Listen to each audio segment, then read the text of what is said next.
This is the XNC Podcast, your Xbox newscast featuring Colteastwood, hosting industry interviews and gaming talk live on YouTube every Monday night at 5 p.m. on the West Coast, 8 p.m. on the East Coast. For all of you listening around the world, XNC Podcast is available on demand on Spotify, Google, and Apple Podcasts. Welcome to the show. Join the chat, hit the like button, and let's get into this week's topics with the XNC Podcast live. XNC is on the air. This is today. This is the year anniversary of this podcast. Can't believe how fast it's gone by, but this is episode 51, Miss Valentine's Day, because, you know, I just love to love. Thank you so much for being here. What a great show. I'm wearing the green jacket because I just like to look ridiculous sometimes, but I'm super excited. It's also celebrating my birthday today. I'm 76 years old. Happy birthday, Colty! You know, it's interesting because it's not only your birthday, it's Gaz's birthday too. It's not my birthday. Are you sure? Yes. Every single day. You know, I'm the only one on all of this internet here that knows when his actual birthday is. And when that day comes, come with a vengeance. But I am super happy to be here. I'm super happy to spend this 1 year anniversary day with two of my closest friends and two of my closest enemies. Gaz from Game On Daily and Randall Thor. Let's go to Gaz first. Gaz, how are you doing? I'm good. How are you? Well, I'm Oh, shit. If you don't know who Gaz is one of the co-hosts and founders of Game On Daily. They're an aggregate gaming site that you need to have in your bookmarks on the internet, right next to all the spicy sites that you check out every day. Look at that face. And they do a live show on Saturday if you're over here in this part of the world.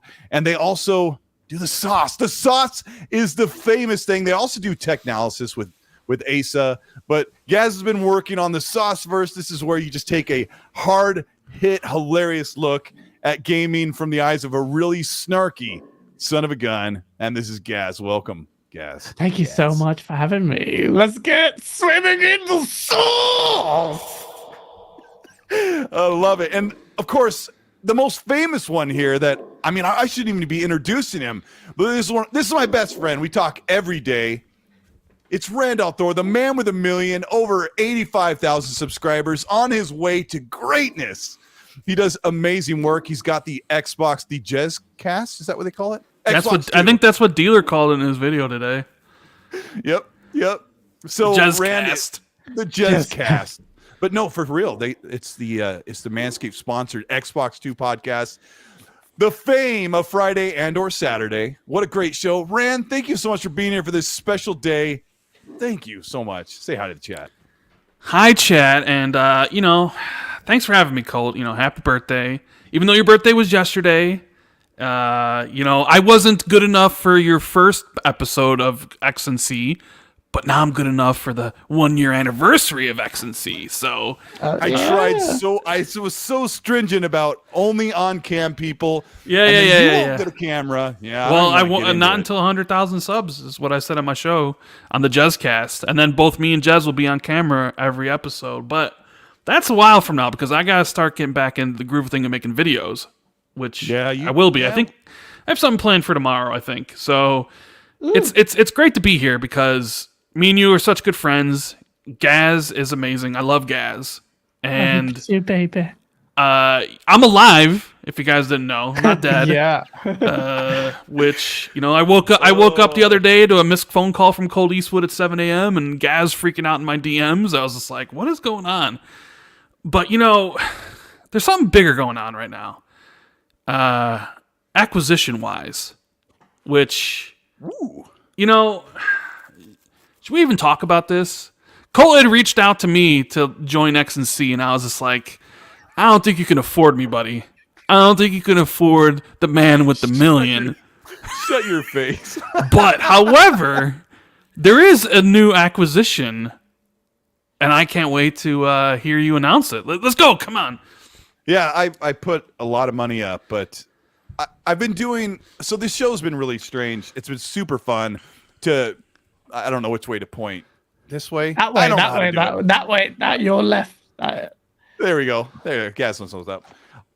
So I'm bringing on Gaz as a co-host of the show. I think it's going to be so fun that when we get guests on, Gaz and I can just talk. I'm so excited to bring him on, and so I get to hang out. It's an excuse to hang out with Gaz every Monday, but I'll try and get the guests on. But Gaz and I can do our thing. It's going to be so great.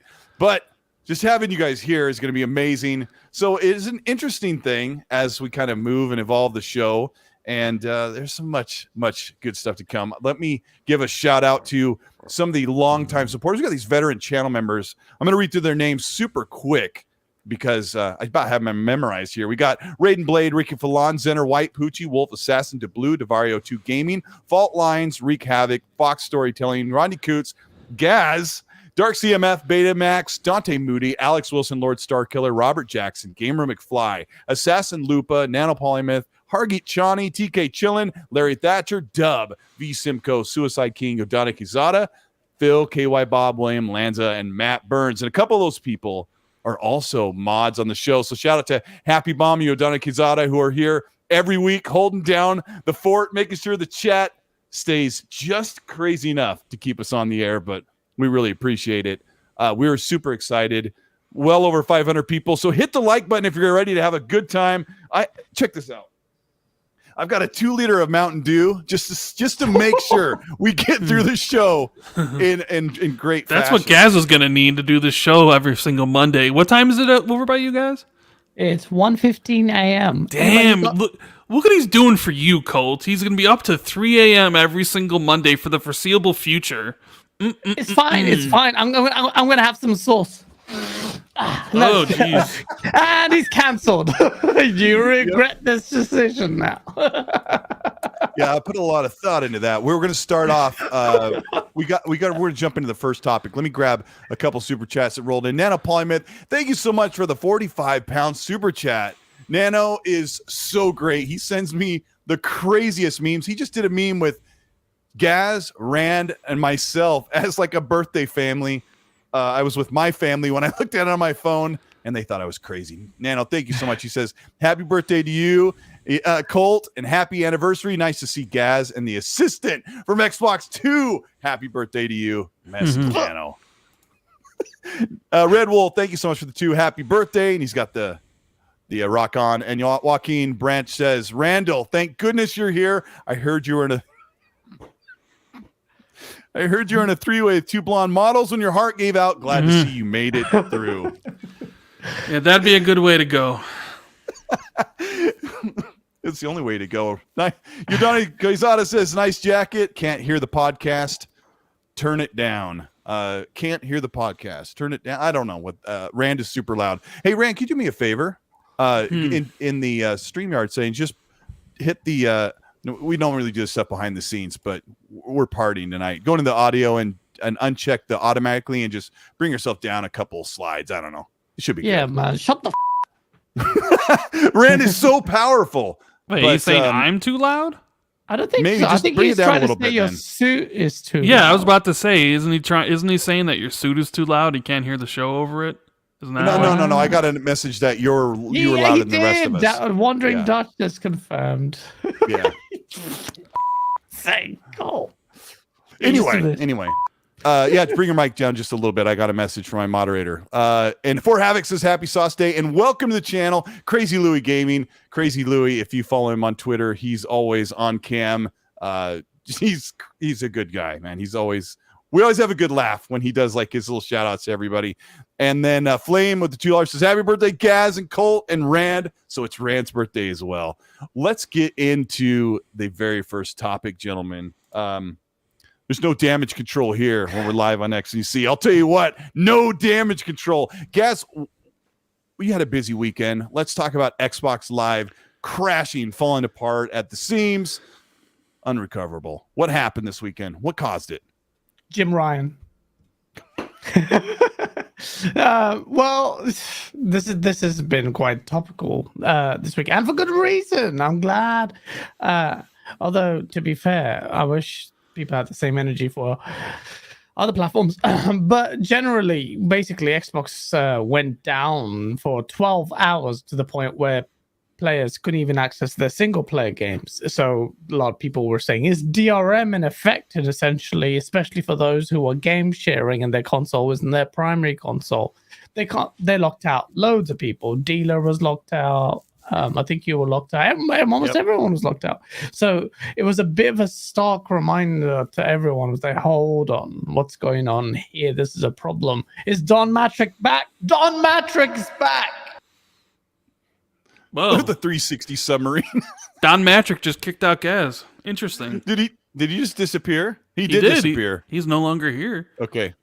Let's bring him back in. He was so angry. I pressed F11 by mistake when of all the buttons to press. So now I'm on top. F11 by mistake. When Rand gets the hot seat. We'll just leave it like this. I could move it. No. Put me on the bottom. Put your No. co-host next to you. Come on. Stand top, Your baby. brand new co-host next to your All right, hang lime on. green.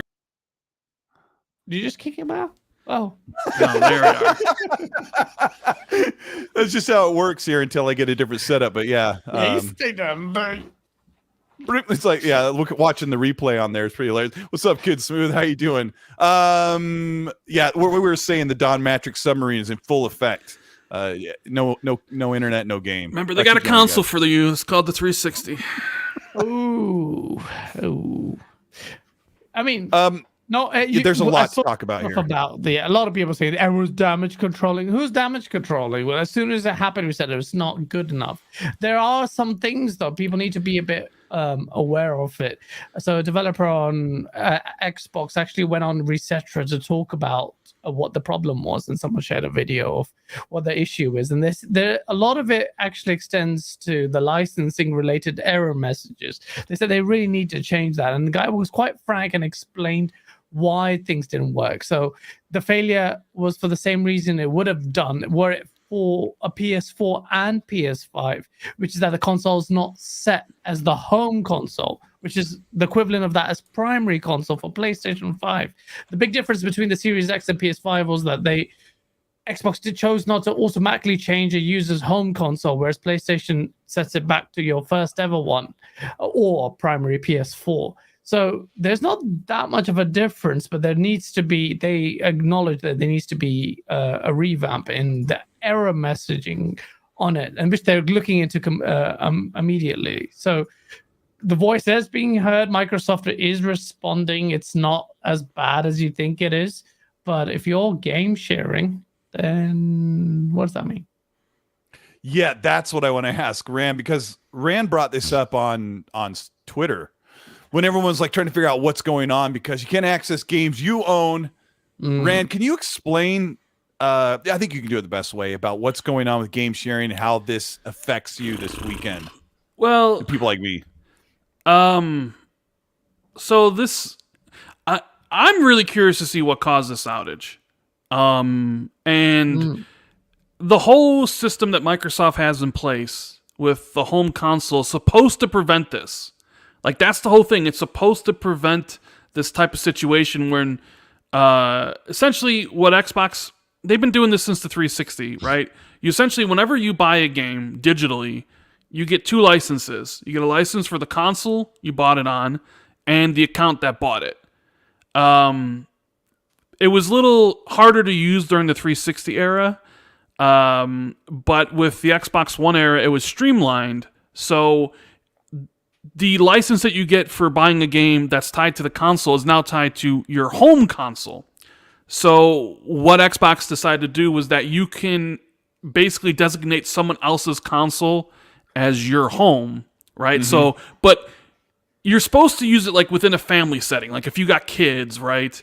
You're supposed to do it like that. But obviously people like us or whatever use it to game share with their friends millions of miles across the world, right? I've been game sharing with my friend in North Carolina or South Carolina, I forget what state he lives in, for years. And it's how basically, every single game that comes out, I buy it for half price. And, we kind of trade off purchases and we get two copies and we can all play.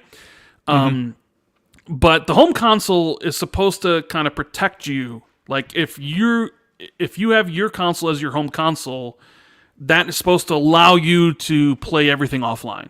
Like if something's affected online servers, you should be able to go offline and play. You should have no issues whatsoever. It doesn't like try to go look to see, do you still own this? It just says, hey, well, yeah, because that's like that's your main console. Yeah, it's supposed to prevent that, but it seems like, at least according to some of the responses on Twitter, it wasn't working properly, right? Like, I know by game sharing with my friend that I am essentially, there's pros and cons, benefits and consequences, right? So I know when something like that happens, like, I'm not really going to be able to play anything offline. The only thing I can play offline is my games that my friend has bought, right? Right. And yeah, it's just a risk I take, because I know the risks and I know the benefits, and I'm willing to take that on. But there are other people who don't, who don't want to do that, who have their consoles set to their home, and they were still experiencing problems, and I feel really badly for them, because that is not something that should happen. Like, there shouldn't be an issue where the way Microsoft has their system set up, where they run into a problem and suddenly now you can't play any of your games and you're locked out of them. Like, that's bull. I don't know if I can swear on this show, so I'm just going to say bull. And it's definitely Microsoft. It's something that Microsoft should address, because it's not a good look. It's not a good look when you're basically locked out of your games on a Friday night and then locked out of your games on a Saturday night, and then some people are locked out of their games on a Sunday. And especially with Microsoft being quiet about it, and I don't think they've actually come out and addressed or apologized for any of this stuff yet. Like, it is, it's something that really shouldn't happen. Xbox support, yeah, it's something that should not happen. Like, there should be no reason why, if you're online and everything's going on, that if you're doing everything the way Microsoft wants you to do it, where your home console is set to your actual system, that you shouldn't be locked out of your games. That's completely unacceptable on every level, in my opinion. I don't, people are going on about how they need to fix it. Like, maybe they could just give a 2-day check-in, and if there's outages going on, you should be able to do it. Yep. I mean, I don't know anything behind the scenes, how easy or not easy it would be to change these things, because they've been essentially rocking the same license system since forever. But it's definitely something that Microsoft probably should go back. Like, I'm sure they're deep diving into why this happened, why there was this massive outage. And I know there's been rumors that it was Fortnite that caused it, but I don't think that's true at all. I think it was like just, Jez had looked into the Fortnite thing and found no merit in the Fortnite cloud integration, the free to play thing. The weird thing about this is, it wasn't just because I have a lot of games that I own. I game share with Gaz, and so I own most of the games in that library. So if the internet goes out, if my internet goes out or Xbox Live goes out, I can't play those games. And like you said, it's the compromise you make for essentially where this flexibility and options that they give you on the Xbox platform. We also have to remember that we're going to talk about the word entitlement a lot when it comes to what happened with the Xbox Live outage, because Xbox has to look to see if you own the entitlement, if you have the rights to play that, aka you paid for it or you acquired it through Game Pass or whatever. But my son loaded up Game Pass, which I pay for Game Pass for him, right? He loaded up Grounded, and it said the person needs to sign in who owns this. And I also heard this weekend, Gaz, that Game Pass waits 30 days to bother checking. So if you're offline, you can still play the games, but that wasn't the case. Really? 30 days? That's very generous, I think. Wow. But we don't know. But I don't think it's that way with your digital purchases and even your disc-based games. Well, I mean, a digital purchase should give you a license in perpetuity, so where it shouldn't need to check. Like, I don't know what that word means. In perpetuity means forever. Like Halo Infinite, forever, right? Halo Infinite forever. Halo forever. Yeah, like I remember hearing that Game Pass has a 30-day check-in, meaning that from the moment of your most recent purchase, you could essentially download the Game Pass games and then play them offline for those 30 days. But once it requires you to essentially, your next subscription, it would require you to ping the server again to make sure you're all cleared up on that, which of course it's a subscription service. You don't actually own those games, so I would expect there to be DRM on something like EA Play and something like Game Pass. It's just that Well, we so had people that- in chat like Kay Asante said he had he had his system set to home and he couldn't play any of his games, right? Yeah. Which if that's the case, like that should never happen. This should never ever run into that issue. Which is why I'm super curious to see how this issue started and what was the cause. Was there a problem with the authentication servers where it would ping if you actually own the game and on their side it just went wonky, so then it came back and the system didn't know what to do and it didn't work? Like it's like pinging the server and it's just like we don't know if you actually own this, so you can't launch it. But if you actually played it offline, you'd be able to because it wasn't pinging the server. I don't know. It's really interesting, and I just hope it never happens again on this large of a scale. Like, it's funny because I game share and I didn't have any issues. Like, I wasn't locked out of anything. But then you see other people that don't game share and they're completely locked out. It was just everybody was just so many different things going on. You said even you had very few restrictions this weekend, and I some people was said able to I get had no problems at all. Like I was in a party with Obi, and Obi couldn't load anything up, and I was sitting there loading up every game I wanted to, and I'm like, everything works for me, Favoritism. So, yeah, I guess I'm on that top tier server. VIP league. Yeah, I've seen you. I've been to E3. Rand's on some server that's run by like a huge hamster. It's like just running it with no power. Just Jess Gordon just going around. Hey, if you guys are having a good time, this is the XTC podcast. We're live on the Colteastwood channel. This is also up on demand if you're listening after the fact on Spotify, Google, and Apple Podcasts and other places thanks to Anchor. So thanks for checking this out. If you're having a good time, hit the like button to show your support. Colt. We've got almost 800 people. What's up, Stop Rand? damage controlling, bro. You're such a damage controller. Damage controlling everything Xbox does. You gotta demand better, Colt. You can't just tweet about it. You gotta demand it, bro. You gotta go. You gotta, you gotta drive up to Redmond. And you just gotta. I'm gonna shoehorn something in here. What Rand's referring to is this morning someone said that Tim Dog and I were gonna damage control it, and I said, no, we've been asking Xbox to fix it. We've been coming up with solutions and asking them to do better. And he said, you can't ask. You need to demand. That's bullcrap. And I said, you're an idiot. And then he flew off the handle. I don't normally call people names, but come on, give me a break. He's an you can only be absolute nice. piece of You can only be nice for so long. We got 800 people watching, so please hit the like button if you want me to be nice. If you want me to get really, really mad and start calling people names, hit the like button. I'll do that too. Now we're gonna have a good time, Gaz. This whole mess. What?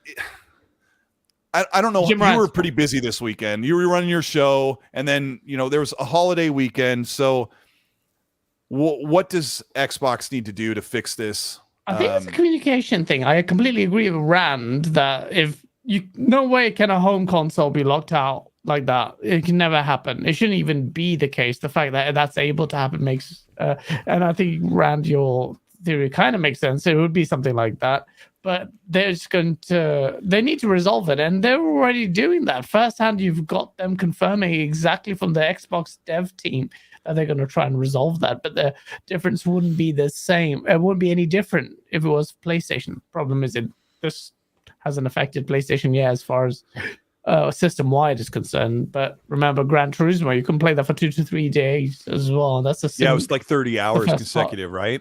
That's what I want to ask you guys. How often does Xbox Live experience a time when you can't play games? I'll be honest with you, it's quite rare. Someone in chat said it's only happened once in years, and it was making a noise about it. I agree. Do make noise about it because this is a situation that shouldn't persist. But in terms of how long we're talking about how bad a problem it is, I think it's been a bit overblown. People need to relax. Microsoft have responded, and I'm sure they'll resolve it. I have a lot more faith in Microsoft doing that than, say, someone like Sony, because they're barely communicative, which that needs to change. I see Xbox guys. Okay, this is going to sound console worry, but this is true. For years, Xbox guys, listen, you're with your Vince McMahon suit on your birthday, and this is the 1-year anniversary. You do not get to shy away from the source. This is it. Right. That's why you want me here. And really, I just want to call out. I didn't see. I saw some damage controlling posts from individuals that were coming up on my feed, but for the vast majority of what I saw was completely calling this out and saying from the community, resolve it. Some people were damage controlling fine, but by and large, a lot of people were like, this cannot stand. And that's the thing. If you're an Xbox owner in the core gaming space and you've experienced Xbox, you're not a stranger to calling out Xbox. Xbox is where it's at because of people like us, all of us, the community. Today, they've responded because we're very vocal in calling it out. So unlike some fan bases, PlayStation fanboys, they will accept anything like the PlayStation top. But I don't know what you see. want. You know, guys, I'm gonna have to push back on this for just a second. No. Listen. You're my brother. But there's one thing I do not like in this community is the whole whataboutism. I can't stand it. Listen, Xbox Live had issues. It should not have these outages like this. We're not talking about PlayStation. Who cares about PlayStation? I give a about well, I don't. You want to know? Because Xbox having outages has nothing to do with PlayStation going down in 2011 or any of that other stuff. Keep it strictly focused on what the issue is. And the issue is Xbox and their DRM and how it could be improved rather than saying, well, PlayStation sucks or what about this issue PlayStation had 3 years ago? I legit cannot stand whataboutism. And I still love you guys, okay? I still love you. Yes, are you taking your pants off? I literally spilled water on my crotch area, but I'm wearing shorts. Look at this. I very rarely wear shorts, but it's. Oh my gosh! No, I'm just not whataboutism. I'm just saying. Rand's giving his speech, and you're over there. Oh my gosh! What has happened to this show? It wasn't whataboutism. I'm literally not even suggesting. I'm just saying from what I'm seeing, by and large, the Xbox community is calling it out. Sure, no, I 100% agree with you. And there's always going to be people that will damage control it. 100%. There are people damage controlling when Xbox tried to raise the price of Xbox Live Gold to $120 a year, right? Yeah. But I'm just saying, I see a lot of people. They'll be like, well, this isn't that big of a deal because PlayStation went down in 2011. Like, they're two totally separate things. Or when people talk about what's going on with Halo Infinite and its problems it has, people were like, well, nobody's talked about Last of Us 2's multiplayer and how it hasn't released and whatever. It's like, they're not the same thing. They're completely different. Like, just because you can, like, some people have an issue when people criticize their favorite platform. When people criticize Xbox, they don't really feel great about it, and they feel like it's an attack on them because it's their preferred system. So they immediately go to, what about this thing? What about Nintendo? What about this and what about that? It's like, cool, those things might be problems, but that has nothing to do with what we're talking about at this particular time frame. But I still love you guys. It's okay. Yeah, and shout out to Special Nick in the chat for being the biggest loser in the chat. We love you, Nick. Nick's great. Nick jumped in the chat while you're talking and said 3 losers on a podcast. Oh, I can't. You know what? Let's go to E3 next year, Nick, and then we'll put you to chokehold. No, Nick's great. We love having Nick in the chat, and him and Rand hate each other. It's great. Wait, sorry, Nick go ahead, who? guys. Special Nick? Special Nick, yeah. Yeah, he's still going on about how his most anticipated game of this year is freaking GoldenEye from 1984. Hey, leave GoldenEye alone. Like, really? GoldenEye? Are we really talking about GoldenEye in the year of our Lord 2022? I bet you when it happens, I'll buy it. Everyone's gonna buy it. Yeah, everyone's gonna buy it, and they're gonna realize after playing for 10 minutes, it's like, oh yeah, this game isn't as good as I thought it was, and exactly. Oh my god, I can't wait for those tweets. I can't wait. The gun to go like this when you shoot. I mean, I like this game I liked this game so much when I was 14 years old and it was in grammar school or in high school, college maybe. I will buy it day one. You were killing me. Play it for more than a day. You interrupted Gaz. I don't even know what the heck he was saying. Gaz, you spilled something on your. Let me ask you first, Gaz. Because they throw these letters around this whole weekend. and it's a big problem, and it's Xbox's biggest problem, and it's the reason why they don't preserve their games and why everyone's so much better. It's DRM. It's in the game. Yeah. Tell me tell the audience what DRM is, and then I want you and Rand to talk about how DRM ties into this problem, because I don't think it's the whole thing. It's a DRM stands for Digital Rights Management, and basically it's on mandate. The biggest fear is you buy your games digitally or physically, but mostly digitally. This is the Xbox One fear, the association with the Xbox One. That's what it is. That's why those three letters cause so much PTSD in Xbox owners. So if you remember, DRM was when that was going to be a case with the Xbox One. It was going to force you to go online to verify your purchases. And the positive spin at the time, Xbox was, well, we've got this amazing family plan. It will save loads of games. You can do all of this. And the details never came out of this family plan because the anti-DRM sentiment was so bad last gen. Xbox immediately did a U-turn. And now everyone's thinking, that's back. Do I need an internet connection? And someone in chat, I think it was, I forgot what his name now, said you don't need an internet connection for your games. You shouldn't even need an internet connection to set up your Xbox console. And I'm inclined to agree. That's really crazy. Yeah, I don't think that's good, man. Not like a lot of people, like in different countries, like third world countries, like internet's really spotty anyway. I mean, how much data would you need to do a check? But I completely agree. DRM should be a no-go. Practically, though, I'll be honest with you. Practically, can I hold you right there at the setup console?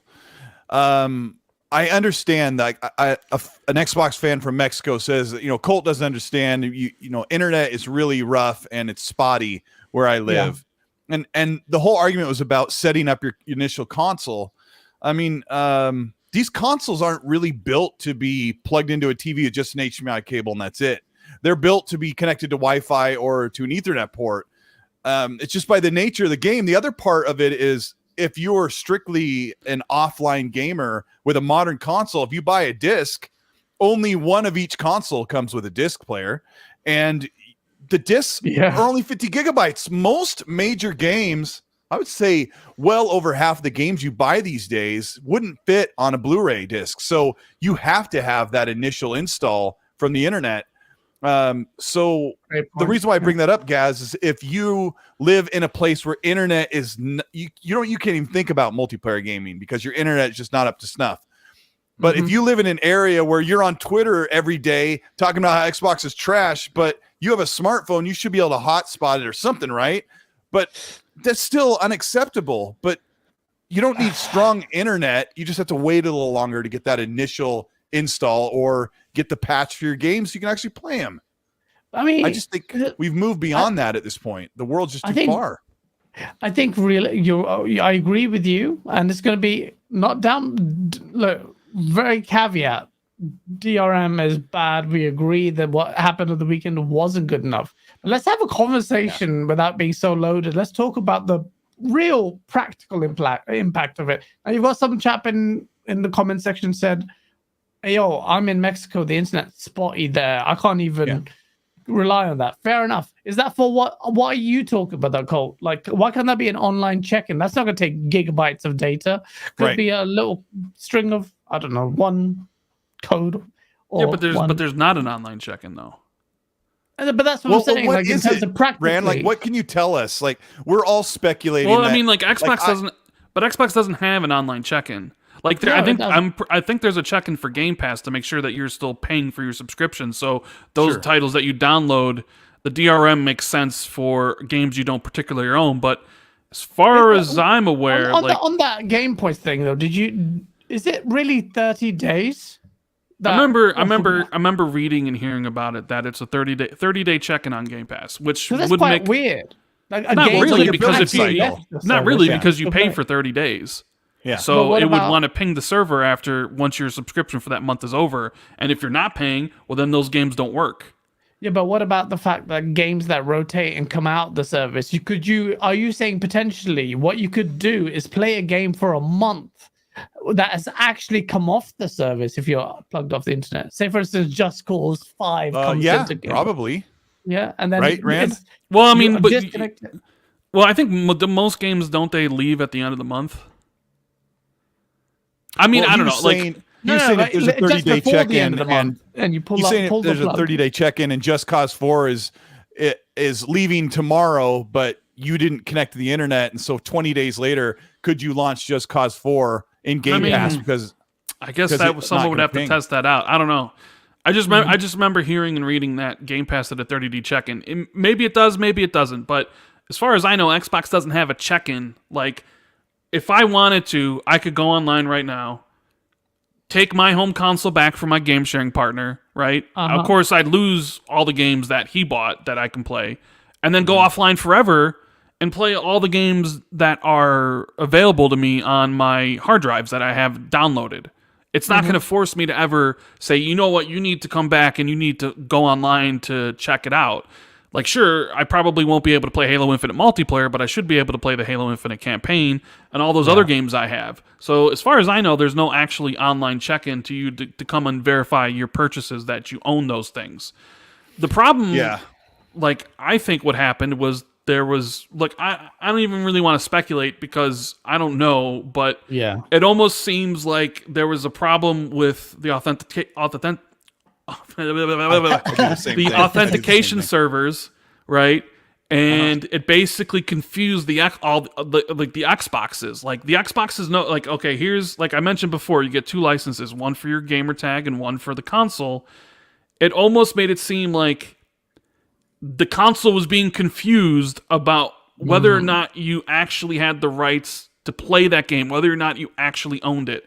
And I think it was because getting an answer, like it needs to get a binary so when it would probably response. So when it probably talked to those servers, it was getting back something that confused it, and then to the end user, it basically just says, you don't own this. And that's something that shouldn't never happen. Like, you should never get a message that says, hey, you can't play this game and there's nothing you can do about it. Like, that is horrible, right? Like, so they need to do whatever they need to do to fix it.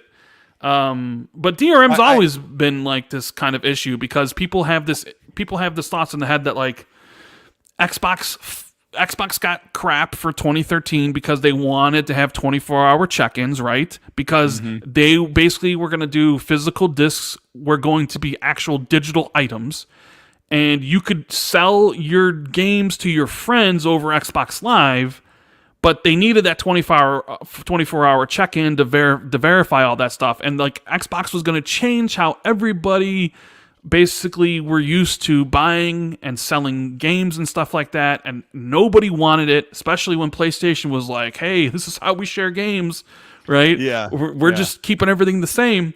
So people have this fear that Xbox's, like, ultimate goal is to try to reintroduce that draconian DRM that they wanted to in 2013. And you see people even now being like, man, people are so accepting of DRM. Microsoft was finally able to get in that DRM that they wanted to introduce in 2013. It's like, well, no, they really didn't, because it was pretty bad then, because you need to check in every single day to play your games and whatever. So, I mean, that stuff all happens behind the scenes. What I want to propose to the chat, the audience, and both of you is, here's devil's advocate for DRM. All right. So I've told this to a couple of people over the weekend. The DRM is a necessary evil in the digital age, where you can have your games, you can share them with your game share console partner, you can pick them up and play them on a PC if they're in the same ecosystem. You can play them on xCloud if you own the game. Like, there's this whole flourishing thing that Xbox does. Now, here's where people just say, get rid of DRM and everything will be fine. It is not crazy to think that someone could load up their game library, unplug it, and then sell it on the second-party market, or sell it to people and say, look, here's 300 games. Just as long as you never plug into the internet, I'll sell you this console and all the games that are with it, and they're going to be there digitally. And then they could just load it up on another console, sell that, and sell that, and you could just pirate games by just saying, just don't plug it in. And the DRM keeps that from happening. Actually, that wouldn't work. It would actually because Gaz talked about that Xbox engineer who talked about all those things today, who posted the reset error thing. He basically said that if you were offline, like you were online, you bought something digitally, and it downloaded to your console, everything would work. But if you took that game, put it on another console that was offline, the game wouldn't work because it would require a connection to OnLive to decrypt. Basically, you can't just take something that's on one of your hard drives and then go to another console and plug it in. It won't work. It would actually need to ping the servers. Gaz, you know what I'm talking about because you saw that post. But Gaz isn't saying anything.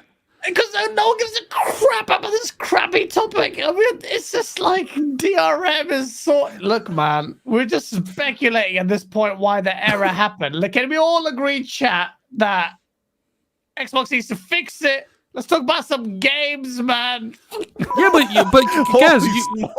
Gaz only plays Apex Legends, though. Yeah, and what if they take that digital rights management away from him? Let me grab a couple super chats. It doesn't matter. It's an online-only game anyways. Who cares? Yeah, unplug and try that one out, guys. And Gaz only plays it on PC, so...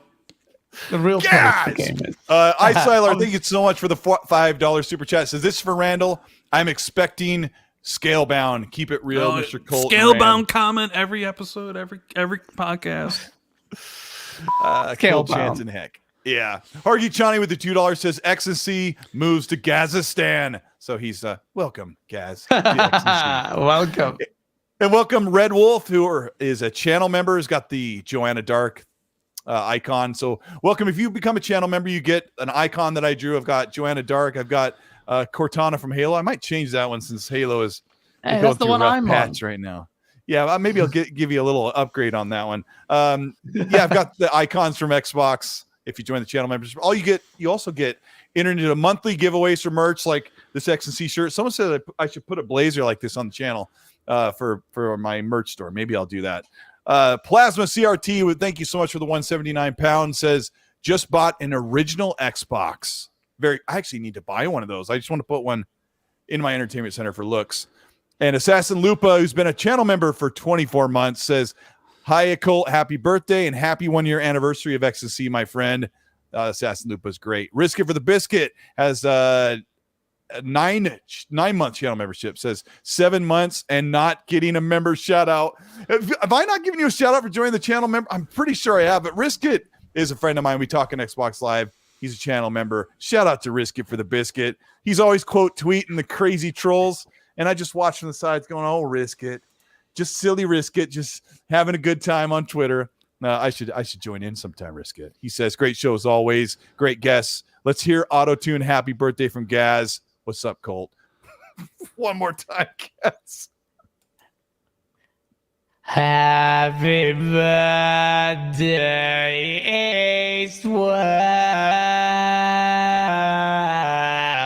that actually went down.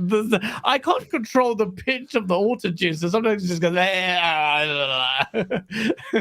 But so if you hear him on the sauce and it sounds spot on, he really worked to make it happen. Thank you so much for that. Danny Passion Official with the $5 says the outage hit me for 15 to 20 minutes. Not a big deal. I am game sharing with a friend, and I lend him my Series S. I didn't want to interrupt his joy. Oh, Danny, that's nice of you. Reverend Gunn, thank you so much for the 5. Says, do you think the outage had something to do with the new family plan they're working on, testing the new system?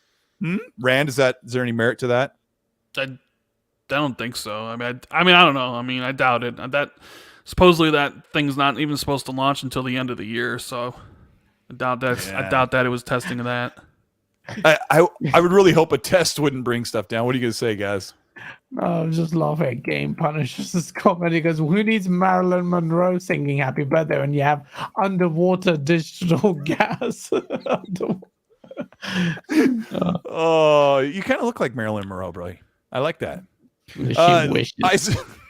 Isaac Gentry, thank you so much for the 5. Says, loving that green blazer, Colt. And Risk It for the Biscuit with the Australian $5 says, that was me, Rand. The 2011 thing, it went a little viral, but I was just reminding a nemesis that not every console's perfect. I'm sorry, Rand. So he was doing the whataboutism.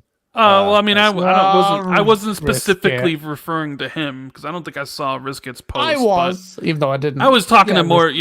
I think I saw other people talking about it. I But saw either it. way, like Gaz says, we've been talking about this for 45 minutes. It's time to move on and talk about other topics. Because Gaz doesn't care anymore. Gaz doesn't care. I saw LR18 with a $5. Thank you. Says, well, dang. Randall Ferrari is brutal versus his own podcast. I approve. And Hargy Johnny with a 5 says, just to be clear, it's online DRM that you're lambasting. The physical disc is also DRM. At some point, a content consumption device will need internet. And that's what I'm saying. It's like you're in the 2020s. Like plug the thing in or connect it to Wi-Fi, hotspot to your phone, get your kid's Kindle. I don't know. Get something done. Sergeant Amos with an Australian 5 says, everyone needs to sign up to Starlink internet. And Armando Echeverria with the $3 dancing hippo. I like that. Thank you, buddy. Red Wolf says, what game made you cry the most? Oh, this is great. Halo I just Infinite. became a channel member. You're very respectable. You've helped me through a lot. I'm appointing you as my YouTube dad. Well, I'm old enough to be everybody's dad. I'm 76 years old.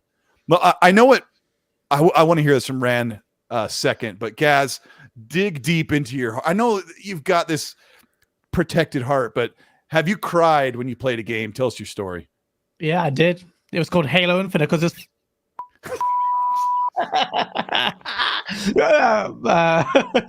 No, I didn't cry. On Halo Infinite. Can you believe this guy, Rand? I'll be honest with you. I'm not a little bitch. I'm sorry. I can't swear. I'm not a little. When I play video games, I'm not gonna lie. I'll admit it. When I watch movies, I'm a little crier. I'm a crier. I don't know what it is, but seeing someone else cry on screen, I'm like, But in games, I very rarely feel anything. And I mean, like sorrow is not a feeling I feel in a game. In fact, the only time I really cared about a character was Meryl in Metal Gear Solid 1 when Sniper Wolf was just shaving classic. her skin off with sniper bullets. And I'm like, no, leave her alone. And I never got to save her because when you get electrocuted, for some reason, I don't know how, but I failed. I couldn't hit square fast enough, which is weird considering that motion should be good for me. Yes! My brother-in-law and I were like taking turns pushing square as fast as we could to survive that. That's a classic moment. Yeah, that was a classic moment. So I didn't do it, and I skipped it, and I'm like, oh, it must have been impossible, maybe.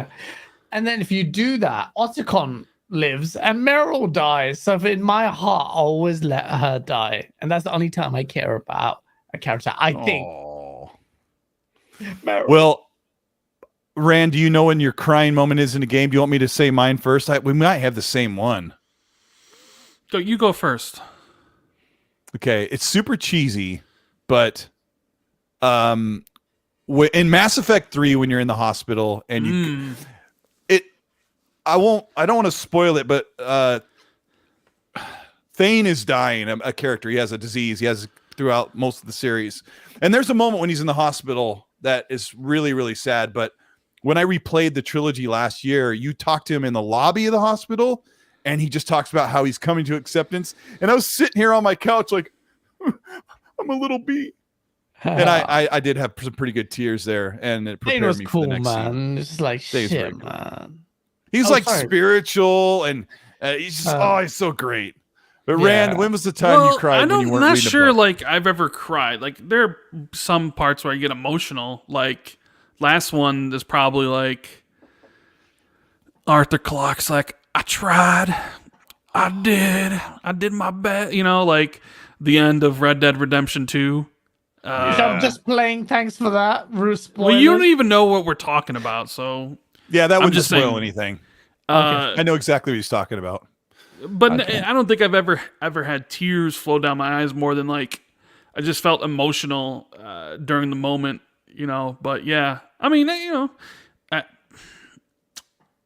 can't really think of time like tears streaming down my eyes. I don't think that's ever happened. Like in movies, yeah. In books, 100%. but not in video games. What about the intro chapter of Ori in the Blind Forest? Did you get a little choked up? It's you get a little emotional here and there about stuff. Or the end of those games, right? The end of Ori and the Will of the Wisps. You just kind of get that. You get that lump in your chest. You're like, oh no. That's how you know that you and I, Rand, have a soul, and Gaz is as black as coal. Well, I like the no Russian level in Call of Duty Modern Warfare 2. Guys! And I think that makes me a bad person. Oh my gosh. Thank you for that, Red Wolf. That was nice. Danny Passionate Official, thank you for the $2. Says, how about pirating? DRM is to protect pirating. It's not so much a problem on consoles in the modern day. Nano Polymyth with the £9 super chat says, is it possible to have a software solution that would automatically activate for a set period of time if discounted from the internet or disconnected that could draw the authentication from a secure save data? Authentication? Why do you struggling with that word? I don't know. We're trying to get out of this, but I'll just ask, Rand, do you think Xbox is looking at a different approach, or they're just trying to fix what they have? They're not going to look at a different approach. I don't think so. I think they're just gonna. I mean, they've been using this system for a long time. They're just probably going to try to figure out what went wrong and try to prevent it from happening again in the future. I don't really see them suddenly changing everything because of it. But who knows? I'm wrong. But let's talk about a different topic than this, because what are we, an hour in? Gaz is already sleeping. He's sleeping. All right. Well, what the? Let's have a little fun. I asked these guys pre-show if we should talk about this, and they're like, absolutely not. And so I thought, hey, let's talk about it then. Oh, geez, here we go. A couple of buckle up. A couple of PlayStation-centric influencers or content creators. I don't know what you call them.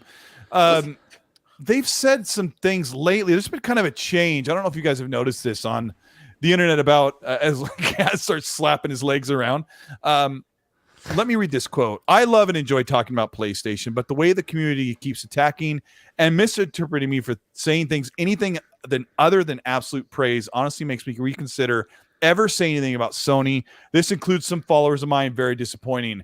And then there was like a string of PlayStation-centered people that said they've been really disappointed about how the community has been acting. And I think we're really in a very volatile, Gaz, as the aficionado of sauce, very volatile situation where Xbox is, other than last weekend, which has been horrible, right?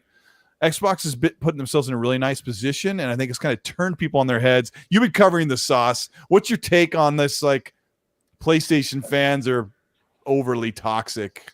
Yeah, see, I said this for years. I got raked through the coals for being an Xbox. I've always said, and I'll stick by it, there's something in the water that PlayStation fanboys drink, because they are the worst fanboys of all fanboys. I will say that. There's a meme literally like PlayStation fanboys. They don't like their console. They just love to hate yours. And it's quite funny because Gene Park's quite Gene Park was the one that did it. Yeah, and then you had David Jaffe. David Jaffe is a PlayStation developer. The guy made PlayStation's legendary games. And he is saying, yep, I agree with you. Something's up with the PlayStation fanboys. The legend, your own legend, you treat him like that's the level of disrespect. Yeah. So you see, we had David Jaffe on really early on, and people say I'm Xbox centric, of course. Okay, that's where my allegiance is, if you want to call it, in the source lie. But one, we actually love gaming. Two, we love his games, irrespective if they're on PlayStation, God of War and Twisted Metal. I love them, man. In no way, shape, or form would it be okay to talk. Like, he has a hard skin, but have you seen his comment section? He's literally called an Xbox Game Pass shill 24/7 because he genuinely believes in the service. So yeah, I've always said PlayStation fanboys can be really toxic, so I enjoy the source. It's kind of like a parody of that. Lighten the mood a little bit. A lot of people are like, oh, console warring, oh, it's so bad, be nice, all this stuff. Well, yeah, that's actually your tagline, be nice. But like, I hate it. When on social media, though, this is the other side of the argument. Fine, it's really toxic. But at the same time, I'm always opinion of like, that's human nature, man. We're going to have this like a sport. For me, PlayStation versus Xbox is such a fun little meta game within gaming. It's like your sports. You like sports, you support your team. And I think there's the balance there where, you know, you can do it for fun, you can make the memes and all of that, but then you're relentlessly just being very like toxic or being abusive. And where does the balance lie? I can't say I'm the arbiter in deciding what is good or not. I will take a on anyone in the gaming space. What I think is toxic, though, could be seen as something fun or funny, or vice versa. So yeah, I mean, I've done stuff. I've said things that people consider toxic, or they just consider me toxic because they don't agree with the way I look at things, or you know, only quote tweeting or tweeting about negative the other side of the other team, right? Rand, you stay out of this stuff. Famously, you hide in the bushes. You share it among friends and just kind of say, "Oh my, get a load of this," right? And then you stay out of it. But what's your take on this? How big is this group of morons? I mean, how big is the group? Probably not that big, but they're a bunch of loud turds. Yeah. They're like any group, any like toxic, you know, part of a group. Like, you know, you got Xbox toxic fans, Nintendo toxic fans, and PlayStation toxic fans. It's just any sort of fan group is going to have their outliers that are, you know, militant, and they don't like it when you praise something. Like at Gene Park, I think the whole Gene Park thing said that he kind of wanted Sony to basically streamline their games, or not have them as big as before, so he doesn't have to wait 5 years for the next Naughty Dog game, et cetera, et cetera, that's et cetera. where it stemmed from. And like, you know, the usual suspects were like, he wants, you know, Sony games to suck, or he wants Sony games to be like Xbox games, or whatever. It was just, you know, the usual suspects that you can imagine on Twitter were basically piling on him, when all he really said was just like, I want more Sony games. I want them quicker. You know, I would be fine with those games not being as like jam-packed with stuff. Basically, he's like, hey, Horizon Forbidden West took another 5 years, right, to make. Like, I would have liked to have Horizon Forbidden West maybe not be as big, but come out in 3 years instead of 5. But obviously, a lot of people disagreed with his opinions. So, of course, this is Twitter. And when you disagree with someone's opinion, you got to attack them, right? So you just kind of get attacked over and over and over and over and over again. So, I mean, the thing is, it's like, at the end of the day, who cares? Like, it's Gene Park's opinion. That doesn't even if he says it in a public space, it doesn't mean Sony's going to do that. It's not like Sony's looking at it and be like, should we do this or not? And then they're like, well, Gene Park says so let's actually do it. Like, Sony's going to do it because they feel it's best for their business, right? They're not going to do it because people are talking about it on Twitter. But I do feel there's a collection of fans that feel they don't like it when their console is being attacked by someone else, and they feel like attacked. But I think that's way too defensive, bro. That's kind of suggesting hey, don't leave PlayStation out of it. Nah. There's also well, you didn't let me finish, Gaz. There's also a group of fans who can't stand it that Xbox is actually doing pretty well this generation, right? Okay. And that threatens the PlayStation dominance, which threatens them, right? I think that is an issue as well. It doesn't threaten them. They're a slave to their own narrative because they built that up. A whole but they internalize it, right? They internalize this whole thing, and they feel like an attack on PlayStation, something that threatens PlayStation, threatens their, you know, them essentially. You know, like even if someone says Xbox does this really, really well, or they do this better or the best, like that's a direct attack on that type of person, right? Yeah, I 'Cause mean we that's see the mentality of fanboys. This is the psychology of fanboys or tribalism in loads of things like sports and stuff. That's the way, my opinion, everyone should view it. Like view it as like Steam. Like you're all. I will say this: if you don't experience a game because it's on another platform, an exclusive, for instance, because it's on your rival console, you need to sort your life out because you're pretty much of a loser. You're PlayStation not better. able to enjoy PlayStation. But if you do that, then you're an idiot. But genuinely, I don't see any issue. I think it adds so much life to the discourse and gaming as well. It can get spirals very negative. I get it, but it's also intrinsically a part of our human nature. And I don't think it's going to change. I just think PlayStation guys are I don't know what it is more than others. It's also, I think a lot of them also have this superiority complex where if you're not praising PlayStation, then what's wrong with you? Because PlayStation is for true gamers, right? Like Horizon and God of War and all these other games, these are true games.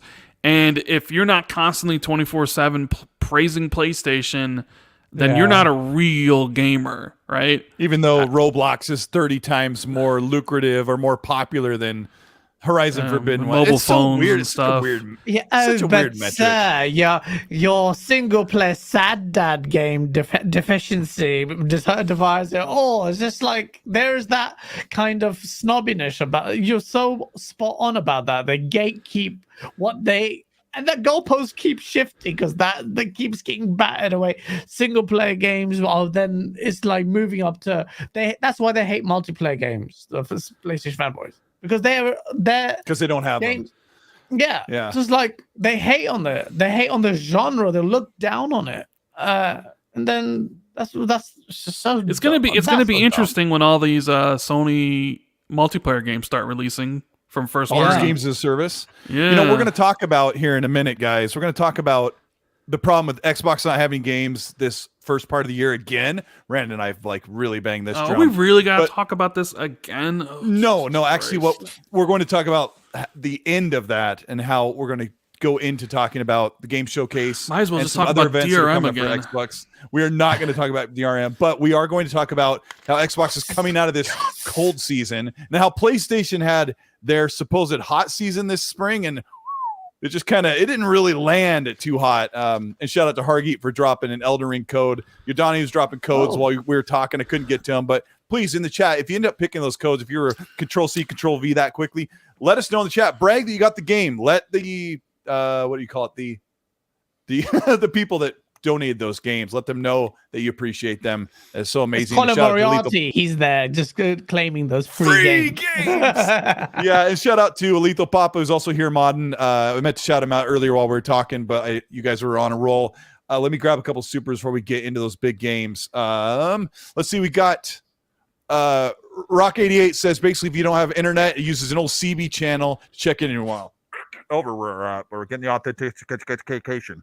Yeah, and Joaquin Branch says, gentlemen, if Xbox passed on the Western Square devs, oh man, we talked about this last week. He's talking about Crystal Dynamics and those other studios.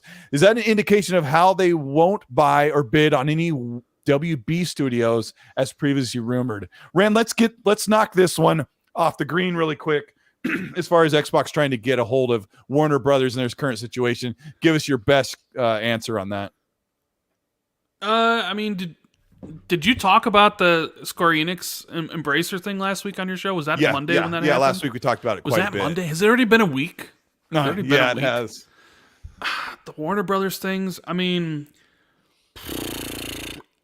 I mean, as far as like the way Imran Khan had said it, is that Warner Brothers was looking to sell the studios but keep the IPs. I don't really see a lot of interest in a lot of companies wanting that, right? Like, say it the way you said to me about what would Phil and whoever look at. I would WB. imagine. I would just imagine Xbox would not be interested in buying a studio without the IP with it. They would just be like, it's not worth it. They just would rather hire the developers, and stuff. Like owning the IP, is crucial. Like, so if they want, which I do think they 100% are interested in NetherRealm because they're important, but like you would want the Mortal Kombat IP with it. Because if you don't, then you make an argument that like, well, then it's not as valuable.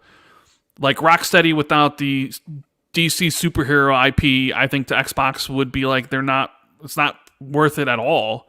So, I guess it depends. Like, what is Warner Brothers willing to change and say, okay, we'll also offer you the IP alongside, which in that case, then I would fully expect Xbox to be right there for NetherRealm. I honestly think NetherRealm's the only one they're actually legitimately would be all in on. Like that's the only one that they would want. The rest of them probably not. But if it was like maybe like a package deal that came with some sort of, you get Mortal Kombat, but then you also get Rocksteady an exclusive license, maybe they would deeply consider that, but I think NetherRealm is all they truly want from Warner Brothers. Because that fills a hole, right? So, Gaz, do you think that Xbox feels like we need a fighting game studio to pick up with Killer Instinct? Do you think Xbox even cares about the missing spot that is a Marvel or a comic superhero IP? I think so. Under the belt? I think so. Definitely. I think that if it wasn't for being deadlocked from the APK thing, they would have definitely put a bid like Embracer did. Because the IP is really important. Even Tomb Raider didn't make money. I think the IP is really important there. So Microsoft would definitely add 300 million. Easy. IP is everything. I just no, I don't. In terms of I can't comment on speculation on the Warner Brothers thing, but in terms of fighting games, they need to get something sorted. Everyone's looking at Killer Instinct. That would be great. But Sony is really clever. They're making inroads into the fighting space. They bought Evo for a reason. If you're going to be successful, they want Game Pass to be this all-encompassing thing. And primary regions like the Middle East or Asia, fighting games are very important into getting into that. And if you're locked off, if Sony somehow got NetherRealm, do you know how screwed Microsoft are?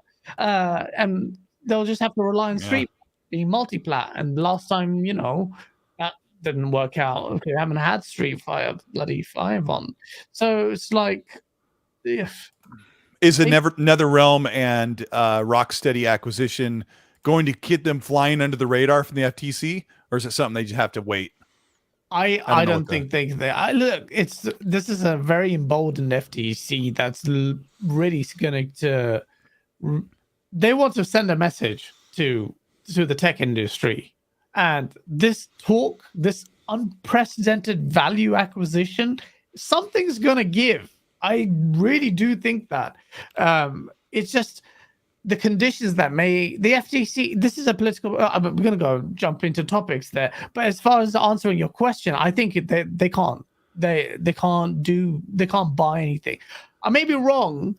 Or they can stretch it to the limits based on how confident they are that the ABK deal goes through. If their lawyers and the internal team is like, okay, we can wrangle these political issues, maybe we can buy one or two hit. But this presents a problem because Sony is going to have an absolute great time. Well, its wallet is very small, but it's a lot more maneuverable. Although we have heard that even the Bungie deal is going that was the next thing we were going to talk about, because everybody's like, oh, they're screwed. The FTC is going to stop everything. And honestly, I don't have any super knowledge, or not very knowledgeable like Hoag's Law would be. But the more I watch this thing unfold, I just get this feeling that this thing's going to pass. There'll be some compromises. I could care less at this point. Mo B with the super chat for 5 says, thank you, Mo. He says, happy birthday, Colton. Happy anniversary, XNC.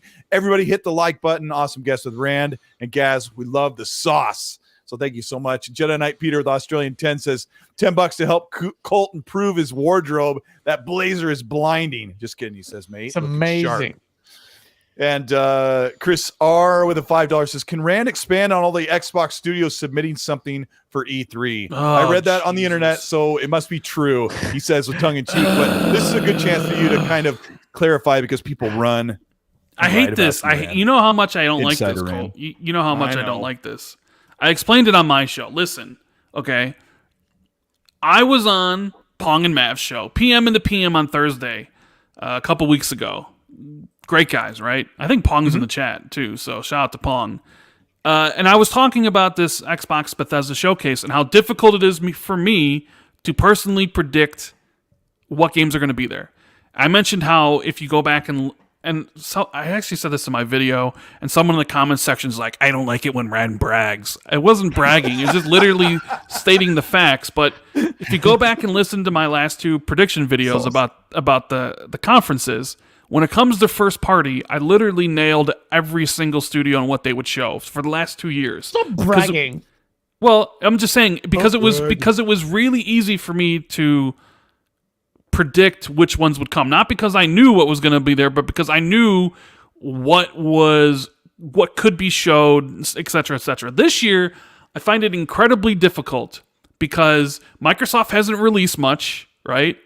And they're at this point now where all these games from all these acquisitions from 2018 and 2019 are getting close to release, and all these other titles that they've shown before, like the Fables and the Fable, the Perfect Dark, the Indiana Joneses, the Avoweds, the Contrabands, like all these things, like they all realistically could be showed off, plus some of the project names that we know of, right? And I was explaining to them how difficult it is for me to sit down and actually try to legitimately predict the show. Like, I legit try to actually be right. And it's because I don't know which way Xbox is going to go. I don't know what games they're going to hold back for Gamescom or potential XO 2022 or the VGAs or any other newer shows they might have next year. They're hiring positions for like people who are going to run these like new events and stuff. So I mentioned those guys. That to go along with that, I had heard a rumor from one person, that virtually almost every Xbox Game Studios team had submitted something for the E3 showcase, right? And I didn't really think much of it because it's just a rumor from one person I know. It wasn't like I've heard it from 5 different people. And I didn't really think it would pick up steam, but then again, I should have realized it because they do this to Jez all the time on the Jezcast on Fridays, where Jez will say something and then suddenly there's articles on all these different websites. So all of a sudden, all these different websites picked it up, and it's just all Xbox Game Studios is something to show at E3, all this stuff, and it's like that's not what I said. I said that I had heard a rumor from one person that almost every studio submitted something, but even if you think that's true, they're not going to use all of them because there's going to be a time limit, and they might actually end up not showing stuff and holding it for later on. Because remember, we had heard Perfect Dark was going to be there that one year, but then it was no, Perfect Dark's actually being held for the VGAs. Avowed was supposed to be last year, but then nope, they decided to go with Outer Worlds 2. So just because there's a I don't necessarily even believe half the stuff I'm told anyways. So it's I just kind of take it with a grain of salt and I move on. Especially when Nick says it. Oh, well, when Nick says it about PlayStation, you can take it to the bank. You know? When he says it about Xbox, you kind of just sit there and you're like, is this actually going to happen? I don't know. I love Nick, by the way. So Nick is the best. But yeah, Nick is the new Michael Pachter. They're only going to have 90 minutes or 100 minutes or maybe 2 hours. They haven't filmed the show, so they probably don't know the length of the show yet, right? But there's plenty of other things they make, if Hellblade 2 is coming in 20, the thing about Hellblade 2, right? I want to see Hellblade 2 again. I want to see what the combat looks like. But they just showed Hellblade 2 at the VGAs essentially 6 months ago. So do we expect to see it again this year at this showcase? I don't know. But then it's well, maybe they don't show it, but then maybe they show it at a potential XO 2022, or maybe they show it at some potential show next year. So it's like it's really difficult because of the vast amount of titles that we know are currently in production at Xbox, and we don't know what they want to show at this particular showcase. So it's incredibly difficult. So yeah, that's it's I heard it from one person. I don't know if it's true. And even if it is true, don't expect to see them all, because Microsoft is going to hold things back for other showcases and other events later this year or early next year. This is kind of just how it happens. Well, Rand, Paris is in the chat. Why don't you ask him what's at the show? Well, I don't know. I don't think they filmed it yet. So, Paris, hit me up when you actually film the show, when you're the host. Let me know. I actually let me know what's there. I actually heard that Gaz was the host this year. Is that true, Gaz? Yeah, right. You think they'll invite me onto the show? I keep it real. There's no way. I'm just kidding, Paris. You do keep it real. You keep it real. You keep it really saucy. I do. They would never invite me. I'll be disaster. Do you see this? Do you see this comment by Game Punisher? I don't like it when Rand steps on his plebs. We know he's an omnipotent being, but I wish he didn't have to assert his dominance and remind us how prescient he is. That's got to be one of the greatest comments I've ever. Rand, you were like an ethereal cloud of wonder that just floats over us small peasants. And Paris says that you know everything about him. Please, I'm not the one who's going to be on like a special showcase. Going on. When are you going to disappear to Seattle? When can we expect Paris's tweet being like in Seattle with the crazy eyes? Like I'm in Seattle for something special. As well? What? Like you went after Colt, you're gonna go after him and say, "Oh, shut up." Oh well, yeah. I really don't like it when people tweet out the eye emoji. I think people do it far too often, and they do it for retweets and likes and engagement. So fun though. Or maybe Paris is going to post that, be like, "Hey, where's Bethesda located? Is they located in Connecticut?" I'm trying. Can anybody give me directions to where's Bethesda located? We're going to see something like Paris being like in Connecticut, visiting whatever eye emojis when they film the Bethesda showcase or Bethesda thing. Look, he's doing the eye emojis right now. It's out of control.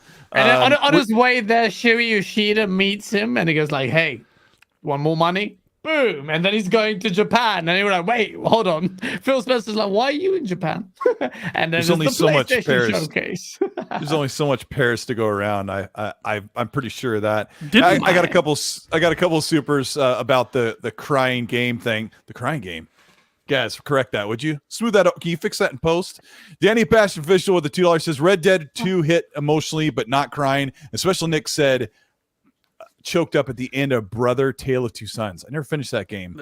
Brother Tale of Two Sons is a phenomenal game. That's one of Joseph Ferris's early games. That's like his first game, isn't it? It came out at the beginning of the Xbox One era. No, that was a 360 game. Oh, it was? That was an Xbox Live Arcade game. And then I think they ported it to the Xbox One and people could play it again and get the 1,000. But that was an Xbox 360 game. It was incredible. Never wrong. No, it does. I'll check it out. Never. Eternal Shadow, I thank you for the $5. This question of the night for the panel: which Microsoft studios are moving away from their old game engine to a new one after 2022? Most all of them, I think. I mean, let's hope Halo does. I won't even get into Halo, because if I did, the three of us would go absolutely ballistic, like double needlers ballistic. Someone just said in chat, I never laugh. Have you never listened to the Xbox 2 podcast? I laugh all the time at Jez's stupid stuff. What are we trying to say? Gosh. You only laugh at your own show and you don't spread joy in other people's I'll get on show? the phone with Rand and tell him about how my video and my challenge does. He laughs all the time. Tron TJ, thank you so much. Hey guys, happy birthday, Gaz. It's not Gaz's birthday, but he loves to hear it. Oh my God! Rock, someone just said I'm so toxic. Rand is so toxic. Who said that? Someone in chat said that they do a thigh slap. Oh no, it's Alex, eat your heart out. My bonus. Yeah, do the thigh slap. Hey, if you're having a good time, get us up to 500 likes. We have almost 1,000 people watching live. Let me grab a couple supers before we move on. We're going to talk about this. We're going to get into this game showcase, but it isn't in there. There's a lot of Rand's kind of talking about the moving parts here. Rock88 says Resident Evil 2 remake hit pretty hard with Kendo's little girl. And Jonas the Dad says, how many reveals at June's Xbox show? Reveals. Oh, that's a good question, because I am estimating they could show about 30 games at the game showcase. Do you have a number in your head, Rand and Gaz? How many games they're going to show? Maybe how many 7.5. reveals? Nah. I mean, how many did they show last year? Paris? How many did they show last year, buddy? You know, you were there. I think they showed 36 last year, wasn't it? And three of them weren't 35 weren't is in the Game number I had Pass. from last year. Yeah, It's like 30, my head and then is, previous years, I remember Phil being like, "We got the most games we've ever showed at a conference, 52," and then like 30 of them were in like a montage or whatever. Oh yeah, that's Paris true. says they had 30 games last year. Okay, Yeah. good memory. So how many reveals? Like how many new shown games? I'm gonna say, I want to say as far as something majorly big and not really tiny. I'm gonna guess about 5. And this is something I'm kind of preparing 5 myself. new big game from the first parties, you're saying? No, for their partnerships and first party and everything. Yeah, I think that's probably. I've got to figure that out because I'm gonna build a video about everything that we think are coming. Jedi Knight Peter, knock it off. You're great. Gaz, how many new games are they going to show? And then Rand. Bro, people are going to hate me for saying this, but I think it's time we saw the gameplay for the bloody games they've announced so far. There's so many, They will. man. I think they will. Yeah, but they have to have new stuff at this show.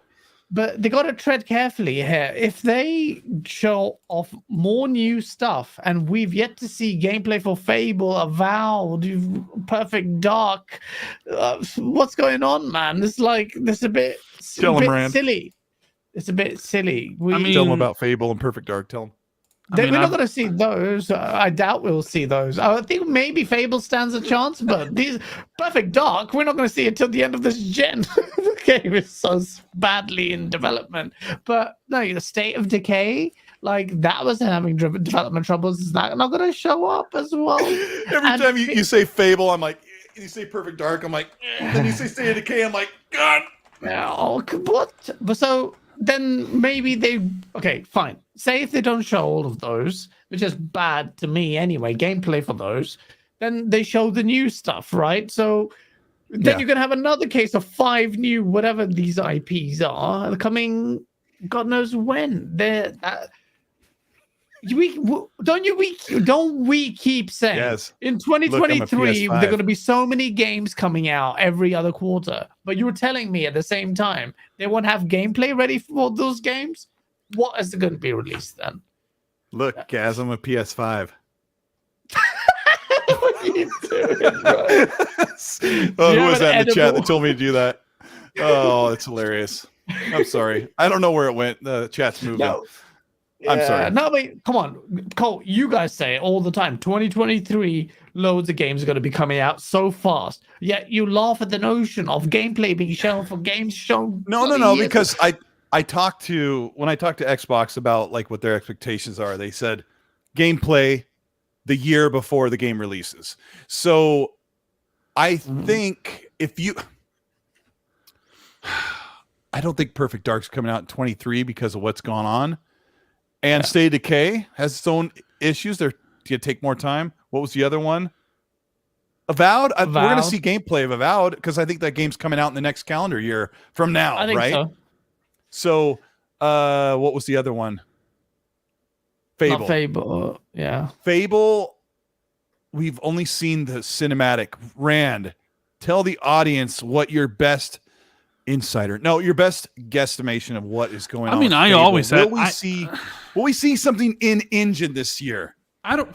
This is I don't. I've always pegged Fable as a 2024 title. I listened to Gamertag Radio the other day, and Paris and Danny were talking about this exact thing. Paris said that he thinks Fable's 2026. I wouldn't surprise me. And Avowed is 2024. They've been working on Fable since Danny said that he thought Fable was going to release before Avowed. And they made some bet. I forget. It was Danny wanted a $100 bet to Paris that he would be right or something, and they wouldn't bet on it. But I think one of them has to buy each other dinner in LA or something. So, I've sort of always had Fable pegged as a 2024 title. So my initial my initial thought is that Fable will not be there this year. But the Playground Games will be there because they're going to show off. They're going to show off Forza Horizon 5's first expansion, I think. And it might even release around then. I do think Avowed is next year. So I do think we would see gameplay from it. And like how many for like Avowed, they'll show that off, I think. I think Compulsion's next game or their new game will be shown off. I'm not sure if it'll be gameplay. It'll be their first announcement, so it very well could be like Contraband, where it's a CGI announcement trailer. Even though I do expect, I do think Compulsion's game is supposed to come next year. Maybe it's internally delayed. I don't know. Contraband, I think we'll get a gameplay trailer because that's supposed to be next year. You would think Hellblade 2 would be there again because I think that's next year as well, but it very well could be that they could save the game for some other time. I'm not really sure on what their goal is for this showcase. So it's very hard for me to try to say, yes, this will be there. In my opinion, Xbox should show you gameplay of all the titles launching this year and then give you a rough idea of what their roadmap is for 2023, right? So in my eyes, you have Redfall gameplay, you got Starfield gameplay, you got Forza Motorsport gameplay. I think as Dust Falls is coming out, so you probably show that off. There's potential that Josh Sawyer's game's releasing this year, although I think that might be next year. You're probably going to show Grounded again. And then 2023, you essentially have Hellblade, you have Contraband, you have Avowed, you have Compulsion's new game, which is Project Midnight, which is third-person, like fantasy RPG, cinematic. It's like a third-person cinematic fantasy RPG. Yeah. It's an action game from I remember what Jez was telling me. Coalition's new game supposedly was internally set for 2023. This is the one that they worked with on Unreal Engine 5 to get used to it, so they can do Gear 6 later. I think that was internally set for next year. So that means there's something there if the game. Well, I don't know how big the Coalition's game is. And I'm just what's going off of what Jeff Grubb has said, and Jez has some information about that game too. And what Aaron Greenberg said, he said that the Coalition was working on Project Belfry, which Jez talked about in this past week, which is the Stoic game that's kind of like a Castle Crashers-esque game. And who knows what else. I think there's also some RTSs for PC and like 4X games that I think are ready to show, but I particularly don't care about those. Those could be shown off at Summer Games Fest, not necessarily, but...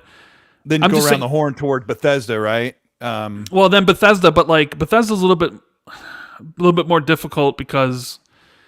they're sort of front-loaded with their games. They're releasing 2 right now, and then are we going to see Indiana Jones at this event? Indiana Jones? See, I don't know, man. Like, I think like the thing with Bethesda and this show is how long are they going to show Starfield for? Is Starfield going to be a 3-minute trailer? Like, here's the thing. Because 3 minutes is long enough, really, but I don't know. 15 minutes. But there are people that are like expecting a 10 to 15 minute blowout. So it really depends. Like, Xbox could do, here's Starfield, here's a 3-minute gameplay trailer. However, they easily could do a Bethesda presentation just like they did the showcase with Paris last year, where then it's like, hey, tune in Wednesday to a deep dive into Starfield's gameplay and Redfalls, right? And then you have like a Starfield 20-minute demo, but then it's like, but maybe they do the Starfield 20-minute demo during the showcase, which means a lot of stuff might get cut. So I don't really know what to expect other than to say Starfield's going to be there, but I don't know how long it's going to be, especially if they're planning on doing some Bethesda presentation later in the week. Because I can easily see there being, here's the Xbox showcase on Sunday, and then during the week, there's a Bethesda presentation with Pete Hines where they show more of Redfall and more of like Starfield and something else or whatever. And then later in the week, there's also an Xbox game showcase with Paris, where he just basically does what he did last year. All those things are sort of valid in my mind that could happen. So it's really tough to say, So Indiana Jones, You know what Jez said he wanted? He wanted the show to end with a tease of Fallout 5 or a tease of Fallout New Vegas 2 from Obsidian, just to let people know that a new Fallout is coming. Right? Mm-hmm. Because they did it for Outer Worlds 2, where they were like, Outer Worlds 2, which is a couple years away, they're like, we're going to let fans of Outer Worlds know that it's coming and it's on its way. Going. Yeah. Right? Yeah. And Fallout's a huge franchise, and if you look at like the devs who are, Bethesda's working on Starfield, and then they're doing Elder Scrolls, but like you would assume, okay, after that's Fallout, but that's really far away. 2030. Fallout I know, 5 would be 2030. But then maybe you want let people know that Fallout is remembered and being worked on. There's so many things they could do. Who knows? I don't know, man. Like I would love to see Indiana Jones. I would, but I think that game's a 2024 title, so I would initially say it's not going to be there. You think it's a 2024, huh? I think so.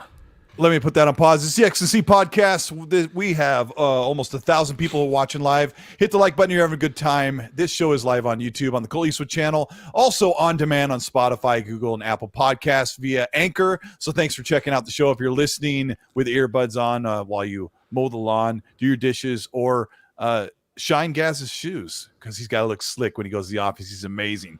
But thank you so much for checking out the show. Hit that like button. I've got a couple supers here that kind of fold in here.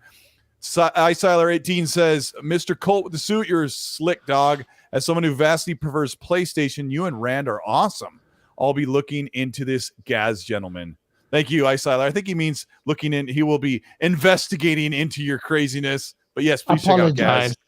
Apologize. It goes downhill from there. I apologize to let you down. But these two are legends. I'm nobody. I'm Randall Nobody. These two guys are gems in the community. I mean, my own podcast is called the Jezcast, for Christ's sake. You might want to put a kibosh on that. It could get real popular. Risk it for the biscuit. Thank you for the Australian 5. Says I love to get involved in it if this is known, but it's all fun and games I don't take seriously. I don't affect my day-to-day except make me giggle a lot. When he's messing around, he's talking about messing around with people on Twitter. It is for fun. Danny Passion, thank you for the 2. Says, I got a PS5 2 months ago, and I keep forgetting. Laugh out loud. Yeah, I mean, I'm not playing mine right now. iSiler, thank you so much for the $20 super chat. Thank you so much. She says, to this day, I prefer single player experience, having been into multiplayer for years. It's just my jam. Rand, don't make me take that Ferrari. Just kidding. All you guys are entertaining values high. Keep on keeping on. So thank you so much for that. Hey, Colt. Someone in chat said he wants me to say that Fable's 2026 again, so you can spit out of your water. I did. Well, it's Mountain Dew, but Paris has changed his prediction. Paris in chat said he now thinks that Fable is holiday 2028. It's 2020. No, he said he thinks Fable is holiday 2025. I personally think it's holiday 2024. But I think holiday 2024 as well. I was just saying that 2024. Oh my gosh! Can you imagine if I covered my TV screen with Mountain Dew for when you said 2028? That's ridiculous. But I do think Danny's wrong. There's no way Fable comes out before Avowed. No way. Correct. I would have taken that bet too, Paris. I would have taken that bet too. I would want it to be wined and dined because Danny will be wrong. Yeah. Yeah. I mean, the big. First. I mean, it's not just we're not just speculating, guessing. There's a little bit of stuff going behind the scenes that we're seeing. Like Avowed, Jez Corden, who is on the Xbox 2 podcast, has actually had eyes on a early build of gameplay for Avowed. No one has seen Fable gameplay. We don't even know what the game looks like in engine. So they really need to show us an in-engine concept or something. The environment, fly over the environment. I don't know. You got to do something for Fable. But I'm with Rand. Gaz, you with me? That Avowed. No. We're going to see gameplay this year. I think we'll see Redfall. We'll see Starfield. We'll see Forza. May see. I still think there's a chance I could do a flyover of Fable. That'll be enough. A little joke here and there. A little bit show the cliffs, the engine. They don't have to do much work, but show off a little bit there. Why not? And then no chance you're getting Perfect Dark. I'd love to be proven wrong, but no chance State of Decay, I'm not so sure about, although I really do think they need to show something. But Everwild, definitely, they're going to be releasing it this year. That game has gone back to the drawing board. I can't believe that. So that's not coming. Then, really, what is there? No, there's nothing. This is going to be actually new stuff. And then your 5 doesn't sound so bad, your 5 number. That makes sense then. I mean, we don't convey it very well here on the show, but once you get into the last half of the end of the summer, Xbox actually has quite a few games that are coming. Whether you love them or not, Scorn's coming, Dark Tide Warhammer game is coming, 4-player co-op game, which is pretty cool.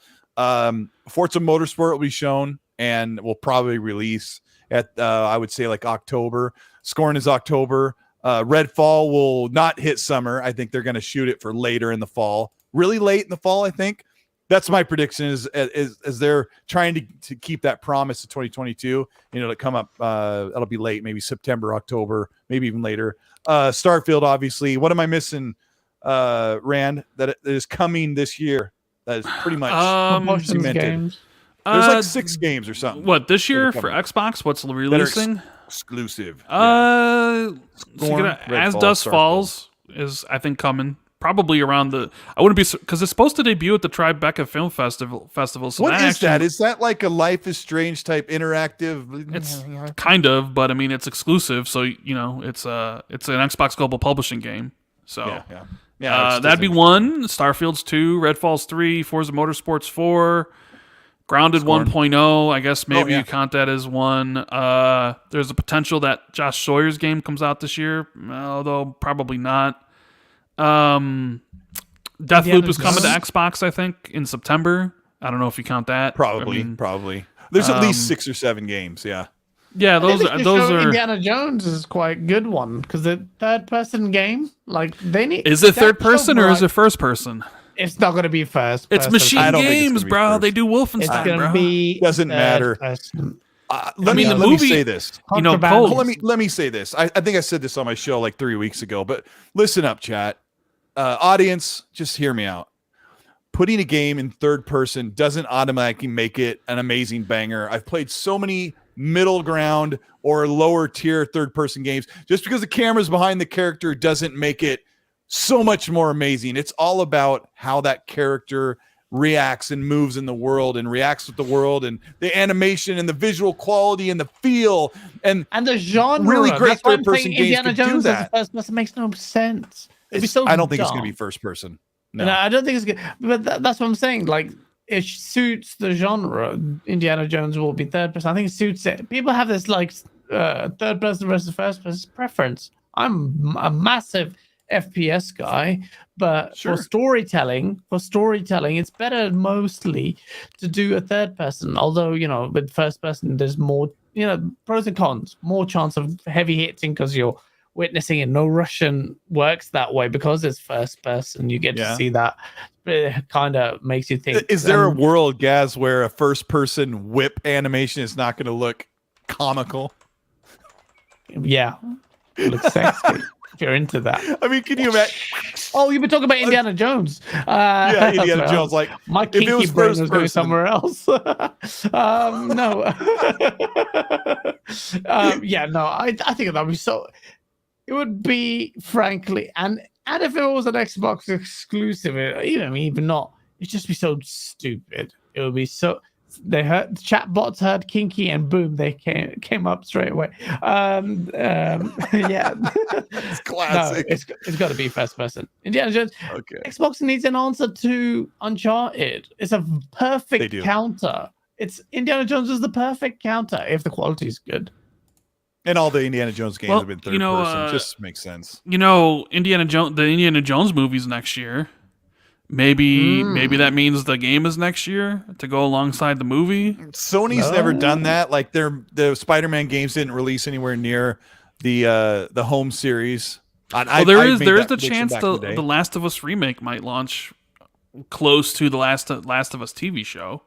Yeah. I mean, I don't know. I'm just saying. I personally think Indiana Jones is 2024, but I don't know. J4? Machine games love punching Nazis, and they love their first person perspective. So They do, but I mean, it is one thing to just animate arms and a couple floating feet, right?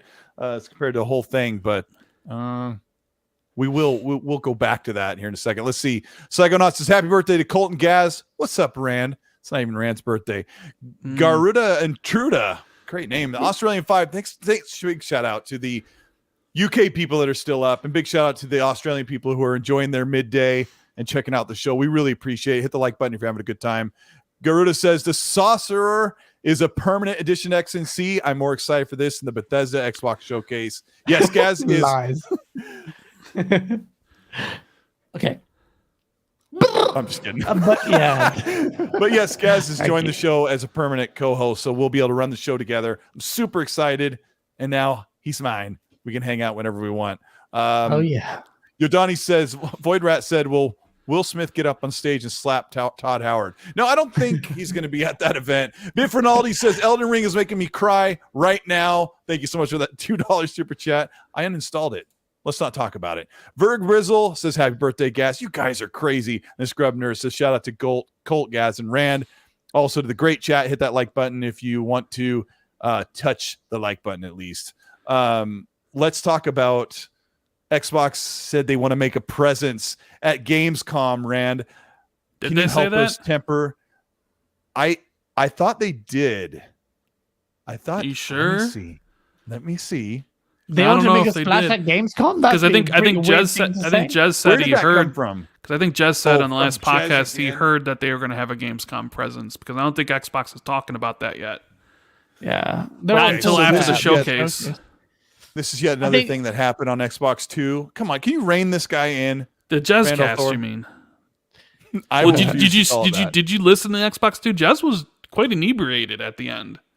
And yeah, when he was tweeting, "I love you." And don't forget to send me the podcast.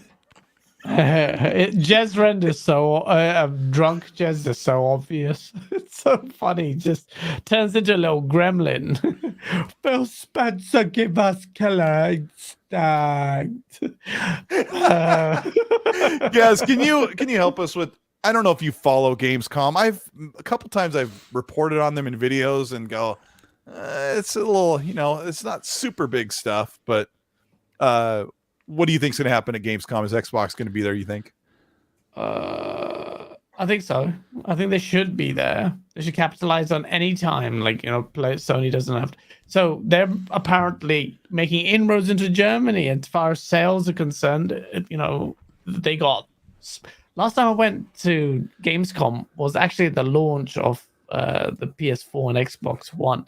And part of that series, I went around with a microphone asking Xbox or PlayStation. Asked loads. I'm talking about 100. And I'm say 80%, 80 to 85, maybe even 90% said PlayStation. And there seems to be making some headway there. So I don't think Xbox can afford to miss Gamescom. And it's got so much that it can potentially show. Gamescom is seen as there 300,000 people. It's finally going to be an in-person event this year. That's big. That event is amazing. I've been to a lot of, apart from E3 gaming events in the UK and whatever. I've never been to anything like Gamescom. So they have to be there. They have to be there. No ifs or buts. They're going to be there. I think so too, but Rand, you've kind of clocked what they typically do at Gamescom. What can we expect? Will there be one big banger at Gamescom? What do you expect it? They'll show more trebuchets from Age of Empires. Oh, was that last year? Yeah, that was last year. Who knows what they do? I mean, Let me say, I sat and watched the show live in a party chat with Gaz and with Dealer and someone else. Gaz fell. What time was it? You fell asleep through the whole thing. I slept so like abysmal. A baby. Thank you, Xbox. I slept so well. I don't get any sleep, as you can probably tell. I slept through that like a baby. If you deliver a show like that, I'm ready. I'm just gonna wear my nightgown. I'm just gonna lay back and you're gonna get someone showing a cooking game for 20 minutes of the show. Oh my gosh! I gotta add because you just reminded me. Be good. It needs to be good. Please no more BS like last time. My God, man! Long interviews. There's probably like 8 games that are coming in 2022 from, I would say, like September or maybe July until the end of the year, because Age of Empires is going to get the console version. If you like that sort of thing, that's another game that's coming to Xbox this year, even though it was on PC, but I don't play on PC. So no bangers, Randall Thor, for Gamescom? I mean, who knows? Who knows what they do? I mean, usually they use Gamescom to just kind of talk about their current lineup, so if they do that again, it'll be probably more Redfall, more Starfield, Forza Motorsports stuff.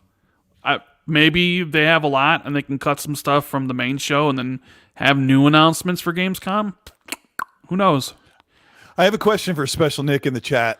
Nick, I want you to write this as soon as you get this question. Which one is coming first? Fable release or Halo Season 3? You know what? A better question would have been: What's going to come first, Fable or Grand Theft Auto 6? Well, what? yeah, Fable's coming sooner than you guys think. I'm just saying. Someone in chat said that. What? Fable's coming, man. Playground Special games Nick said Halo Season Season 3 is coming before. I don't know. I don't know. Hey, maybe that co-op will make it by August. Enough with the Halo slander, Colteastwood. Yeah, I apologize. I really, Rand sent me a text while the show's going, said, Colt, can you make fun of Halo for me? I'm too afraid to do it. So I did it. So yeah, that's how it goes. Let's see. Sweeping Vistas with Australian 5 says, I think Mr. Matty suggested it. Would you unveil Starfield at the Summer Game Fest, or would you give Starfield a Games Award boost and totally skip? He's Sweeping Vistas is saying, would they skip the game showcase and give Starfield a big spotlight at Summer Games Fest, which is 2 days before the game showcase is on the night? Absolutely not. But I mean, look at the header image for the show. It's Starfield. It's literally like the Xbox in a sea of stars. And I think part of the reason why the Xbox and Bethesda showcases combined again is simply because Xbox is trying to do consumer education that Bethesda is part of Xbox, and that Starfield is the big game this year. So if you don't give something like Starfield to Jeff Keighley, you give something like the Age of Empires 4 console port to Jeff Keighley. You unveil that at your show that everybody's going to be watching. Hellblade and the reveal of the console. That's different though, because I think give him he can't. That would be very, very lame to give Jeff Keighley the Age of Empires Xbox version. The Game Awards I think is also way more popular than Summer Games Fest, and they unveiled Hellblade 2 there, so it makes sense to do another Hellblade 2 thing. 100%. And Xbox is there, like they bring people on site to sit in. Yeah. I just, dude, it's like Starfield, man. Like that is going to be the centerpiece of the freaking show. Why would you give it to Jeff? I don't understand. That's stupid. Let me ask another one from Dub. Says HBD Colt. Oh, happy birthday, Colt, and shout out to Gaz and Rand. Do you think Xbox will save all big surprises for their show? He's talking about new reveals, or share some at Jeff Keighley's show. I mean, I'm sure that kind of goes in line. I'm sure the Xbox might give Jeff a couple things, but I don't think it'll be anything significant. They got their own show literally 2 days later. Like, why would you do that? I don't. Yeah, that is. Well, that's something that. Here's the problem we're going to run up against is on the 9th, they're going to have Summer Games Fest. Xbox going to have something there. Maybe it's just one game. Usually they bring 2 things. I predict that they're going to show Plague's Tale Requiem as a big Game Pass commercial, basically, at the Summer Games Fest before they kick off, because I think that'd be a waste to show that at the game showcase. But there's got to be something else they're showing. And Rand's kind of rattled off if you go back about 20 minutes into the show, Rand's rattled off some of the games that are coming. Jonas Dad says a Unreal Engine 5 AAA games to 18 dev time. Will Unreal Engine 5 get AAA games to 18 dev time? I'm not sure what that means, but left the source. Gas! Muck 1986 says, when do you see Scalebound? And what about Scorn? Scorn's this October. Scalebound. Yeah. And When one do more, we- Boba Fett Gaming, who I was just talking to pre-show with Australian 20, says, happy birthday and anniversary, way to celebrate with the acquisition of Gazistan and getting Rand all away from a book for a few hours. Great stuff. Rand's been I actually gaming haven't like a read. monster I actually lately. haven't read a book in like 3 weeks. Yeah, I go where my mood swings. Right now, I don't feel inclined to read anything. You also missed a super chat from Risk It for the Biscuit, Colt Eastwood. Lay it on me. Can you read He it? said, "Rand, will Age of Empires have mouse and keyboard support?" No idea. yeah. You'd have to ask Jez about that. Will Age of Empires have mouse and keyboard support on Xbox? I would Is that what assume it said- you so. said? Yeah. Yeah. And You know, Jigga J says, "Admit it, Colt. You are running the Xbox after show this year. Spill it." I mean, that was the reason why you're out at Redmond, right? Meeting with Jeff Rubenstein and Aaron Greenberg and I'm sorry. Something was going on with your mic or something. It was cutting out. I don't know what happened He there. said you're we'll have our running people look into it. E3. What did you meet them yes, for? it's gonna have How to be much English, buddy. money did they pay you? well, we all know Colt went there to get the scripts that Xbox, writes for all of us, and gets it hands delivered and rewrites his contract with Windows Central. But So- Can you imagine? look, how cool! Oh yeah, that guy. Oh my god, what more? How cool would it be though, chat, if Colt Eastwood presented that show? It makes Would he so show up much in that sense. jacket? In that jacket? Oh, in that jacket, he's already styling for it. Styling and profiling? What I Green mean, Gucci suit, would green there Gucci be suit, would there be a fight between Paris and Colt? Like, is Paris going to be like the dual host? You have Paris on one side and Colt on the other, with like a little Miles down PA in the middle or something? Sorry, a little Miles Don Pierre, but in between the sandwich. Oh, that sounds weird. Fun fact. I'm sorry. Miles and I Paris Miles and I was are the same height. We stood back to back. His friend measured us outside the restaurant when we were eating because I How thought is he? How tall is he? about 5'10", and I'm 5'9", but Who? he was wearing his Miles. Reeboks pumps and had them 3 Miles. pumps up. Miles? Mm-hmm. No Am I way, allowed to Miles say is that? I think I Yeah, just yes, broke how- NDA on how tall he is. Yes. How tall are you? Are you taller than Bro, Colt? No, I'm not. I'm not a midget, but I'm You're like 5'3", 5'8". Yeah, no. When but- Gaz and I meet in real life, I'm going thought to he was carry him in my tiny arm like a little football. person. Miles looks like a tiny little Krillin. No, from he's not. Dragon Ball He's not. Z. He looks like a tiny not- little it's- Pokemon.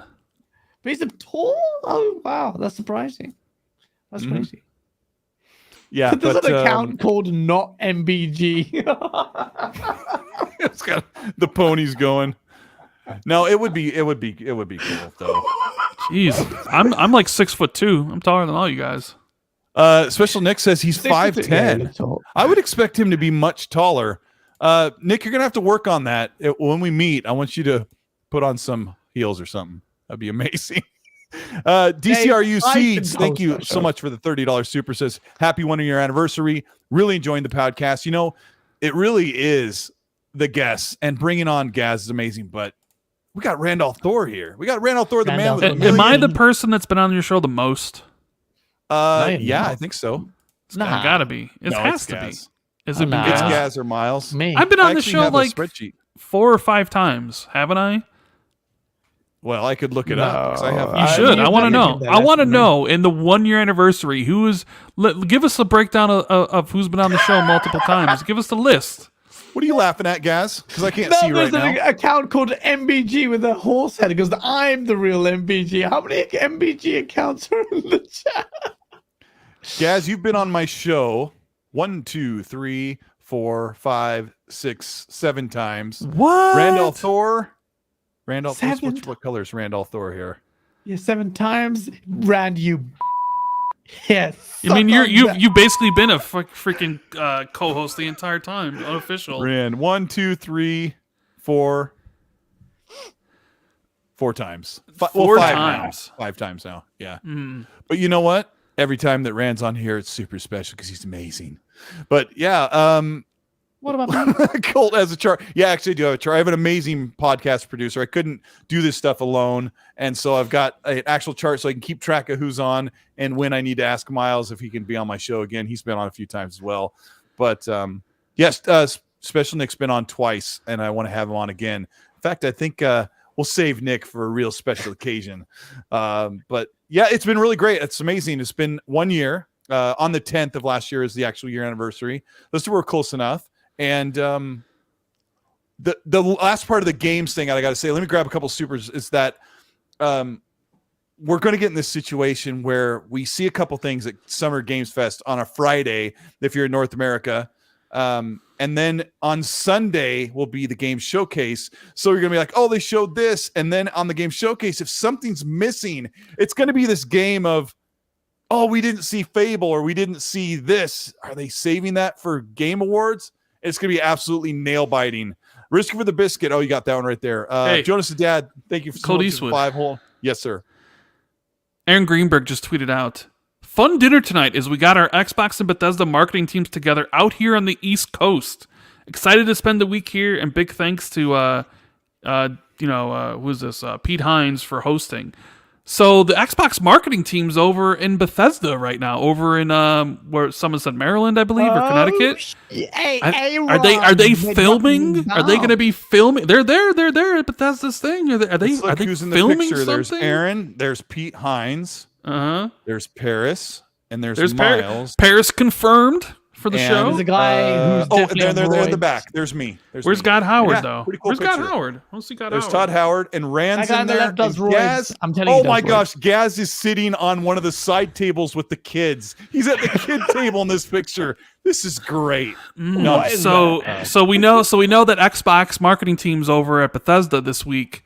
I was probably when to you said they film weren't there yet. some stuff.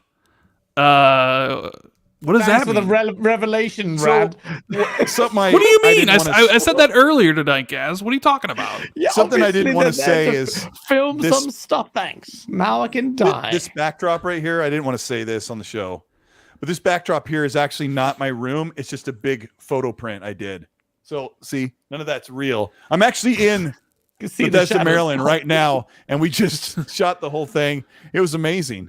But no, I'm just kidding. It's great. No, but I think you'd be amazing for E3. And I'm just saying that because I'm your mate. I'm just saying genuinely, it's just like you've got the voice. It's just like there with your smile. Like, and as we all know, you're nervous as crap as your anus is like this, but you'll be like, hi guys. I come on stage and I'm like, look, I'm a PS5. Oh, do you know how kick many me off. PlayStation fanboys get so angry? There would be a fatwa against you, probably a assassination attempt. Oh, but it'd be amazing. You'd be perfect for that. It's always You'd violent be with perfect. Gaz. You gotta love it. You gotta love it. Jonas' You'd dad be says, chat, fine, chat, you have Gaz, to my say that, question. Chat. 100%. He should host it, right? You should put It's up the to you, tweet just out there. request Cult it. for E3. Tweet that out. Cult for E3. Sipping on that juice. Jonas, the dad has a question for you guys. He says, will Unreal Engine 5 as the base standard allow game devs to get AAA game development time down to 18 to 24 months instead of 5 to 6 years? That's a great question. That's a very good point. And I think that's why a lot of devs are latching on to Unreal Engine 5. To 18 months based on the dev cycle typically we're seeing isn't going to be there yet. But that number, when time goes by in 5 years, I think that's what they're aiming for. Unreal Engine 5 is going to be so standardized. I think Sony is such a great idea to buy them because they're going to be, this is the point where Unreal Engine 5 is going to be the de facto engine, for good or worse. But yeah, no, to answer your question, great question in my opinion, and I think you'll see that in the latter half of this gen, where they really get to grips with the engine and really push out some very. do you think powerful AAA games are going to go down to 3 years, or they're going to stay to a 5-year cycle? No, it's definitely down, lower. Definitely 3 years. It's going to happen near tail end of this gen. I'm very sure because the status quo cannot go. There's no way. There's no way that's going to happen. I mean, you know for a fact that Thingy moved to Unreal Engine 5, the CD Projekt Red. That was there. That was the death knell to a lot of devs building their engines from scratch. Sadly, you're not going to see as much as that. The dev costs have spiraled to another degree now. I just broke my rule and pulled a Colteastwood / Paris. Did you put the eyes? I retweeted that tweet and just put a bunch of eyes. You are my so God. ridiculous, and I'm here for it. I'm gonna tweet. Oh, you just did this for like. Oh no, I'm not gonna do that. You should, because that's exactly why. Risky for the biscuit just tweeted out for me to be put on E3. Yeah, well, you know, there. Actually, I wanted to make this a topic. We're closing here for it's been a long We're closing. show, Let's go for another hour. Let's go. We got Gaz. We got the sauce. We got Colt Gaz, drinking Mountain Dew. Gaz, I'm ready. Let's go. Let's talk about FanFest, okay? Because on Friday we're going to find out who gets to go in. Okay, this is an interesting topic. I don't know if anybody's super excited. Let me know in the chat. Let me put up a quick poll. How many of you applied to see if you could go to FanFest? So let me do it. Did you apply for FanFest? And I'm talking about, and I'll put in person in here. I didn't know about this. And you didn't know about this. I didn't know about this. What's FanFest? Gaz, I swear. Okay, the problem with Gaz and I is the Earth is round, contrary to what Rand believes, and I go to bed when Gaz wakes up. Same with Rand, same continent. But anyway, Gaz doesn't listen to me when he's super tired. Okay, so you can apply. You can apply to win one of basically 500 tickets to make your way to LA and sit in the Microsoft Theater where E3 happens and watch the pre-recorded event. And there's probably going to be more to it. So that's what I want to talk about. We don't know exactly what's going on, but I would assume that Phil and Sarah Bond and maybe Matt Booty and maybe a couple other people that are leaders at Xbox would be at this watch event, and that there would be an opportunity for them to be interviewed by the media who are also invited. So it's 250 people plus one. So you get 500 Xbox fans in the front section of the theater. The backfill will be whatever is media. Keep in mind, because of the pandemic and because of the way businesses are looking at traveling and spending and keeping people doing things from home and remote and staying safe, that it seems like about half of the games media has decided, you know what? We like staying home. We like not paying our people to fly out to these events. We feel like we can do it from here. So I would expect, this is my best guesstimation, is 3,000, maybe 4,000 people in this theater to watch the show pre-recorded live on the big screen with the sound system and the lights and everything. Okay. Aren't they only giving away? Think about. Aren't they only giving away 250 tickets though? 250 tickets plus one for each one. So 500 people. One. I mean, 500 Xbox fans in the front. And if Xbox does what they usually do, they're going to give out shirts. So everyone wear a uniform shirt, like a white shirt, a green shirt, or a black shirt, right? That says an Xbox logo on it. We've done this before, okay? This is a cool thing, but there's a lot to think about. So, Gaz, you need to get to the email. You need to see if you can apply and get picked on Friday. They're having the final. I don't know when that Special Nick, maybe there's one in Melbourne. He says one in Australia. So anybody in the chat, if you know the particulars, I think Hargeet's looking into it. Hargeet, is there a deadline of when you can apply? We know that they're going to say something on the 13th, which is Friday. There's got to be one in London. There has to be one in London. There's one in Madrid, one in Melbourne, and one in LA. One in Madrid, Melbourne, and Toronto. So could actually. I want to come to the States though. I know. I want to see you, bruh. It's gonna be good, bruh. Let me look at the chat. Overwhelming majority, 87% said they did not apply. Yeah, nothing like flying across the country to go watch the show with a bunch of dudes and then leave. Mm-hmm. No, but it's kind of cool. Get lit. Sean the Bree says, when will they let us know the golden ticket? Friday the 13th. Sean the Bree.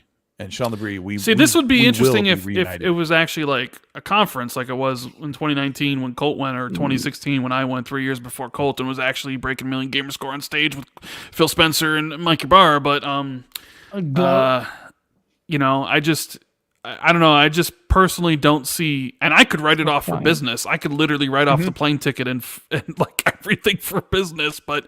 I just don't see myself, even if I got picked, which I didn't even apply because I wasn't planning on going. But right, I'm not spending what it would cost for a flight, what it would cost for a hotel to literally go and do that. Well, I mean, come on, Rand. I don't blame you, Rand. When I went 2019, it was the Xbox Fan Fest, and then there was the next night there was a whole thing just for the fans without all the media there. And then right across the street was a convention center with all of E3. So that's an easy decision. But it looks like people did not want to apply for this. And I don't want to ask the reason why, because everyone has personal reasons. And I'm in this bloody space. I'm filling the form up right now. Good. Yeah, and we'll talk about that some more. But this is Colteastwood, you need to make your chat subscriber only, bro. nah. Yeah, I guess I've done that a couple times. You don't get those because you do that, but that's good. I don't know.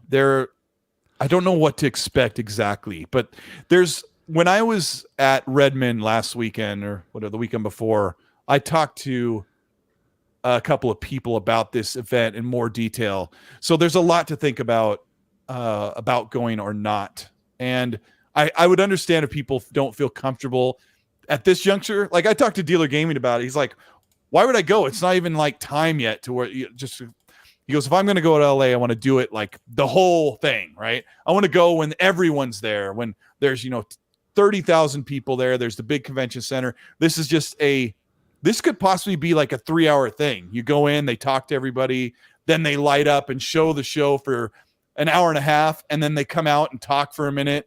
Then the media goes and handles all the leadership, and all the fans got to get the heck out. I mean, that could be crummy. And maybe there's giveaways before they've done giveaways. There's a lot to it. It's hard to say when I look at the poll and 15% applied for FanFest, which means you have a good shot, Gaz. Ooh, that'd be wicked, man. I would actually have to fly down to LA. That'd be sick. Then we could go to Vegas. And what happens there? It goes on YouTube because of the sauce. Yeah. You imagine sauce versus you dropping into Vegas. So I would definitely do that. It's coming. That is something to think about. I don't know. Rand, you're not going. You're not ready. I mean, I'm not paying to go. Don't be lame, Rand. Dude, I am not. I live in Chicago. I am not paying Chicago. I'm not paying to fly. London, I'm not paying to fly to go watch the show and then fly back home. Not happening. It's not just for the show. It's to see your friends. I thought you loved me. I do, and I want to see. I want to see you and Colt and everybody, but I'm just not paying. Because what I think it's going to be is like you're going to fly out there, you're going to watch the show. And there might be something afterwards, and then that's it. So it'd be flying back the same day.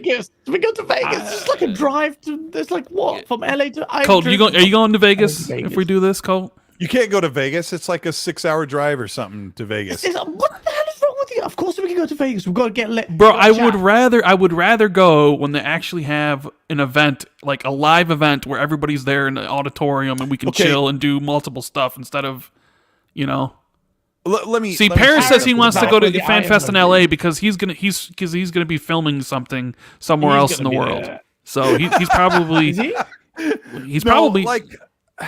Let me give you guys an insight. Let me do a poll real quick. How many of you shoot move screen trying to hurry this up for you. So hard. He goes, dude, won't even get a camera and you want him to fly to another city. That's true. Okay, let me ask. Oh, come on. What's going on here? I'll refresh it. I want to ask how many people have actually been there. Now it's working. Have you gone to E3? Okay, let's ask that question because Rand said, I want to go to the convention center and see all the games. No. I don't even want to go to the convention center. I did that. I would never want to do that again.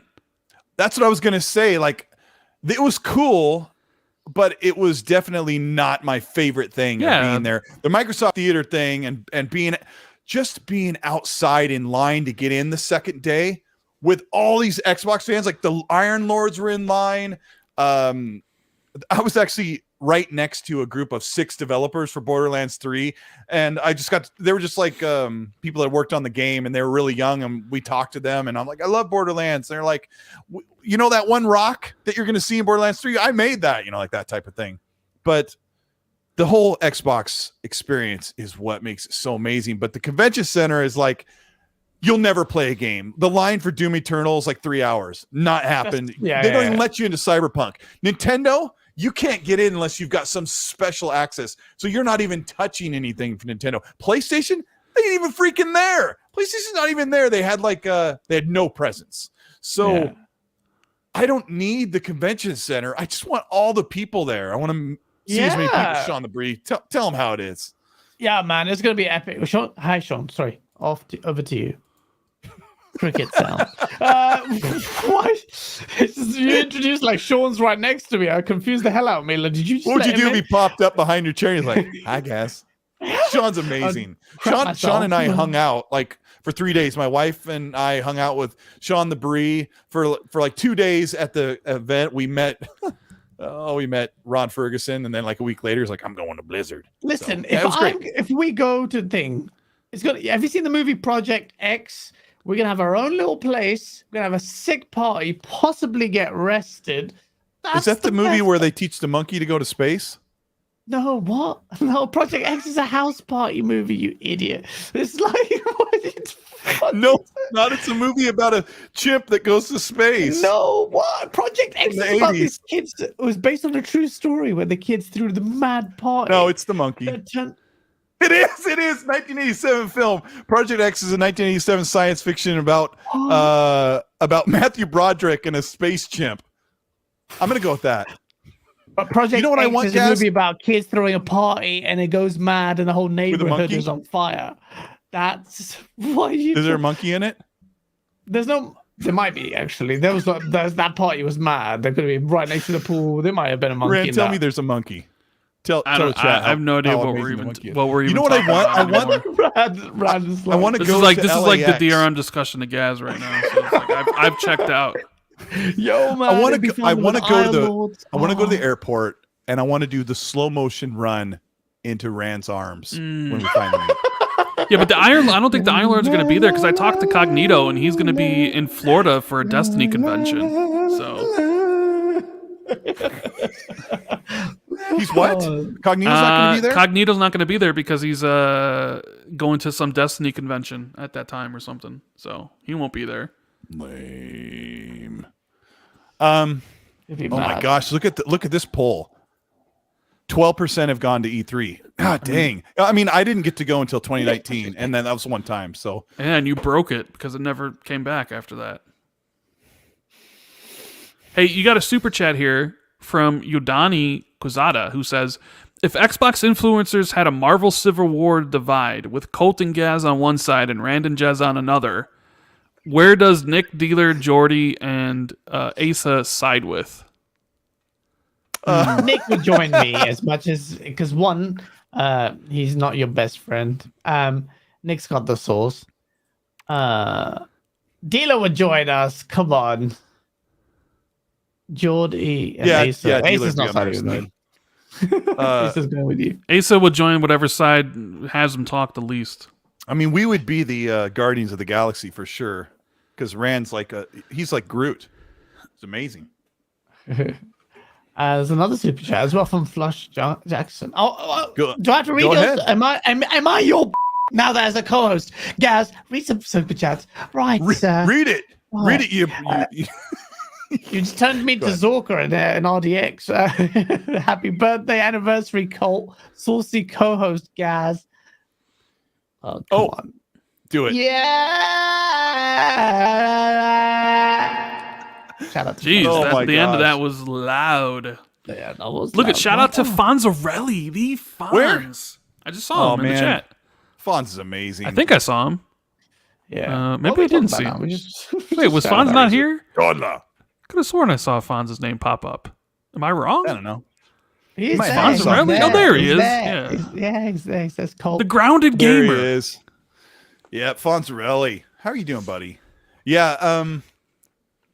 Is it time for E3 to come back? Or I should ask you, Rand, is E3 going to be done and then it'll only be that E3 season type E3 is thing? dead, That name's bruh. go- It's all about coming Jeff back Keighley in the next future. week. It's all about Jeff Keighley, bruh. If Jeff Keighley smashes it this year, and the pressure should be on him, there should be a fire lit under his arse. He needs to really smash it out. He could actually signal the death knell for E3. If he doesn't do that this year, then E3 can come back next year. I should say in 2019, there was no pandemic. E3 was kind of questionable about where it was going to go. PlayStation had dipped out for a couple of years, right? I think at least 2 years, PlayStation said, we're out. We're not doing. Yeah, 2017 was their last year, right? Am I right, Rand? Am I remembering that right? They didn't go to 2018 or 2019, and then Who, they haven't been PlayStation? since. Yeah, PlayStation. 2018. So let me tell you, the convention center, I'll just paint the picture for you because most people haven't been there. It's a big, huge convention center, and then it was kind of split into two main wings. So you go in and they have everybody over in this section, but if you go off this section through a long walkway, there is like an identical big space. And we went down there and there was like little tiny devs or everything was over here. And I was with Ainsley from Season Gaming and we walked through there and he was like, normally this section over here is as packed as the main section. So this is how much E3 had pared back in 2019. And then of course, 2020 gone. And so Rand, I think you're right.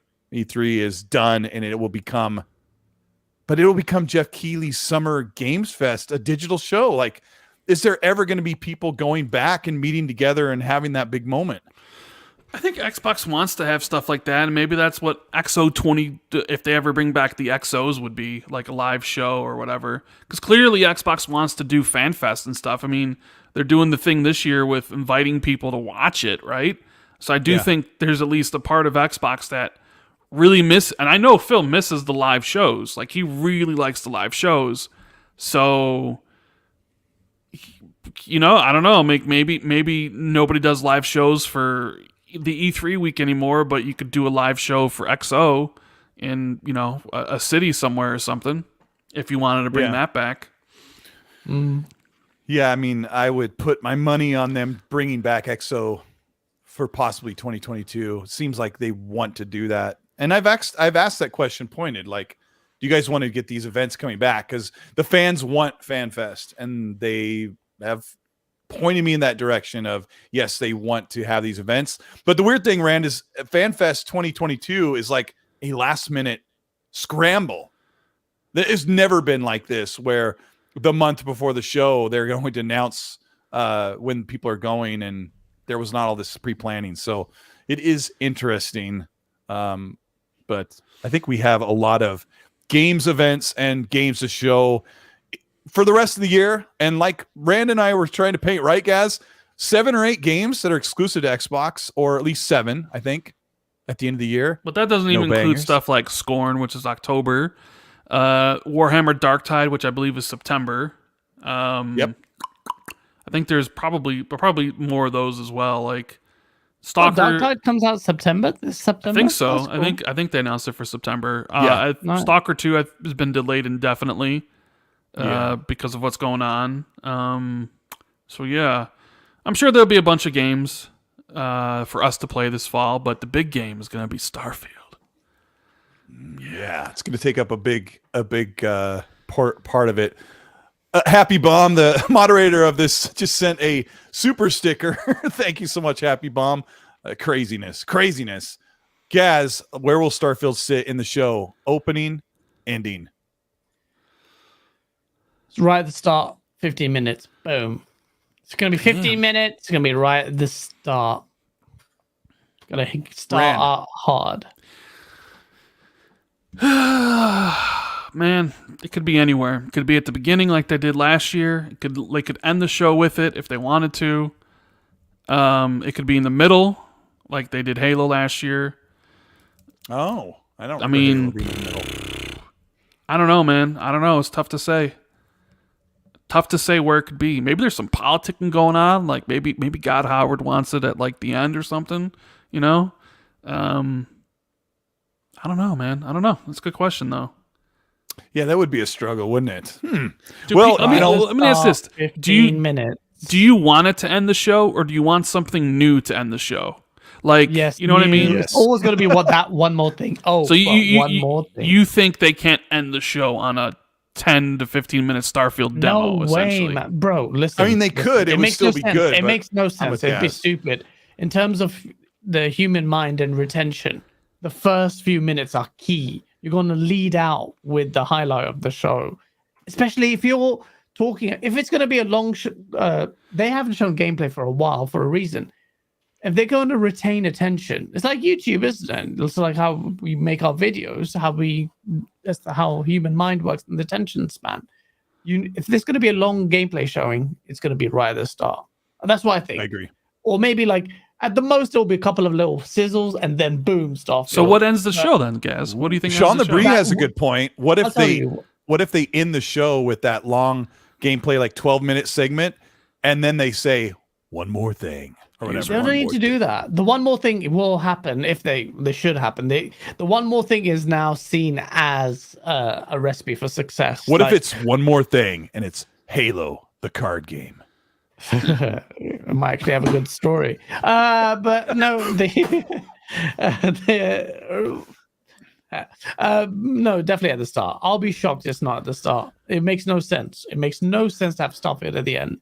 Unless there's such an abundance of things to show. But putting that to the end is, even if it's 15 minutes, it's actually saying we're relegating it to the end. That kind of long gameplay segment doesn't make sense. Or they could do the marketing where they say, tune in to watch Starfield, and they have Starfield at the end so everybody can actually sit through the whole show and see exactly everything that they have to announce so they can get to the end. So that's Starfield.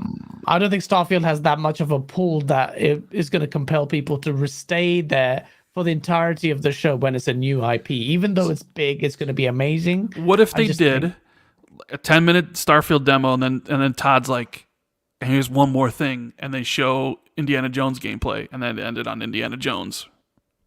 Nah. I like it. Nah. They can end it, but it doesn't need to be. So you think it needs to end on something One more brand thing. new, like something Yeah. nobody's ever seen before? So they can't end on Indiana Don't they Jones. normally do that, Rand? They did that. But I mean, let's see. Redfall- Last year they ended on Redfall. Year before they ended on Fable, right? 2019 they ended on. 2019 they ended on Halo Infinite. Yeah, that's what I thought. 2018 they ended on. What did they end on 2018 on? Cyberpunk. They ended 2018 on Cyberpunk. I like 2018 show. Yeah. Cyberpunk. So the hack. 2017, I don't remember, but yeah. So you look at the recent history. I guess that is true. Although Halo Infinite was originally a 2018 reveal, they ended the show on 2019 with it. But they also, I guess you could say, ended the show. Well, no, they actually did end the show with Halo because they announced Project Scarlett, and they said Halo Infinite will be launching with Project Scarlett. Lies. That's a one more thing. Yeah, that was horrible. Yeah, no. Sean the Bree says Bug Snacks 2 back in the habit. That'd be amazing. What about this Wu-Tang game, Rand? Is that going to be the big reveal? Hell yeah. I doubt it. Oh man, the Wu-Tang game would be sick if it's good. Should be. Yeah, well, there are so many things, and you guys got my brain cranking because I got to make this video about what's coming for this show. It's gonna be absolutely fantastic. This is the XTC podcast. I'm here with my brand new co-host Gaz from Game On Daily. Check him out. I've got his link. I'll have his channel link when the show wraps in the description. And I'm here also with Randall Thor, the man with a million, one of the biggest Xbox YouTubers on the planet, the one to go to for the hottest news. But what was That's not that true. for? That's not true. Okay, Zocker's the biggest, but no, I'm just joking. Well, Soccer makes Rand the is- most videos, but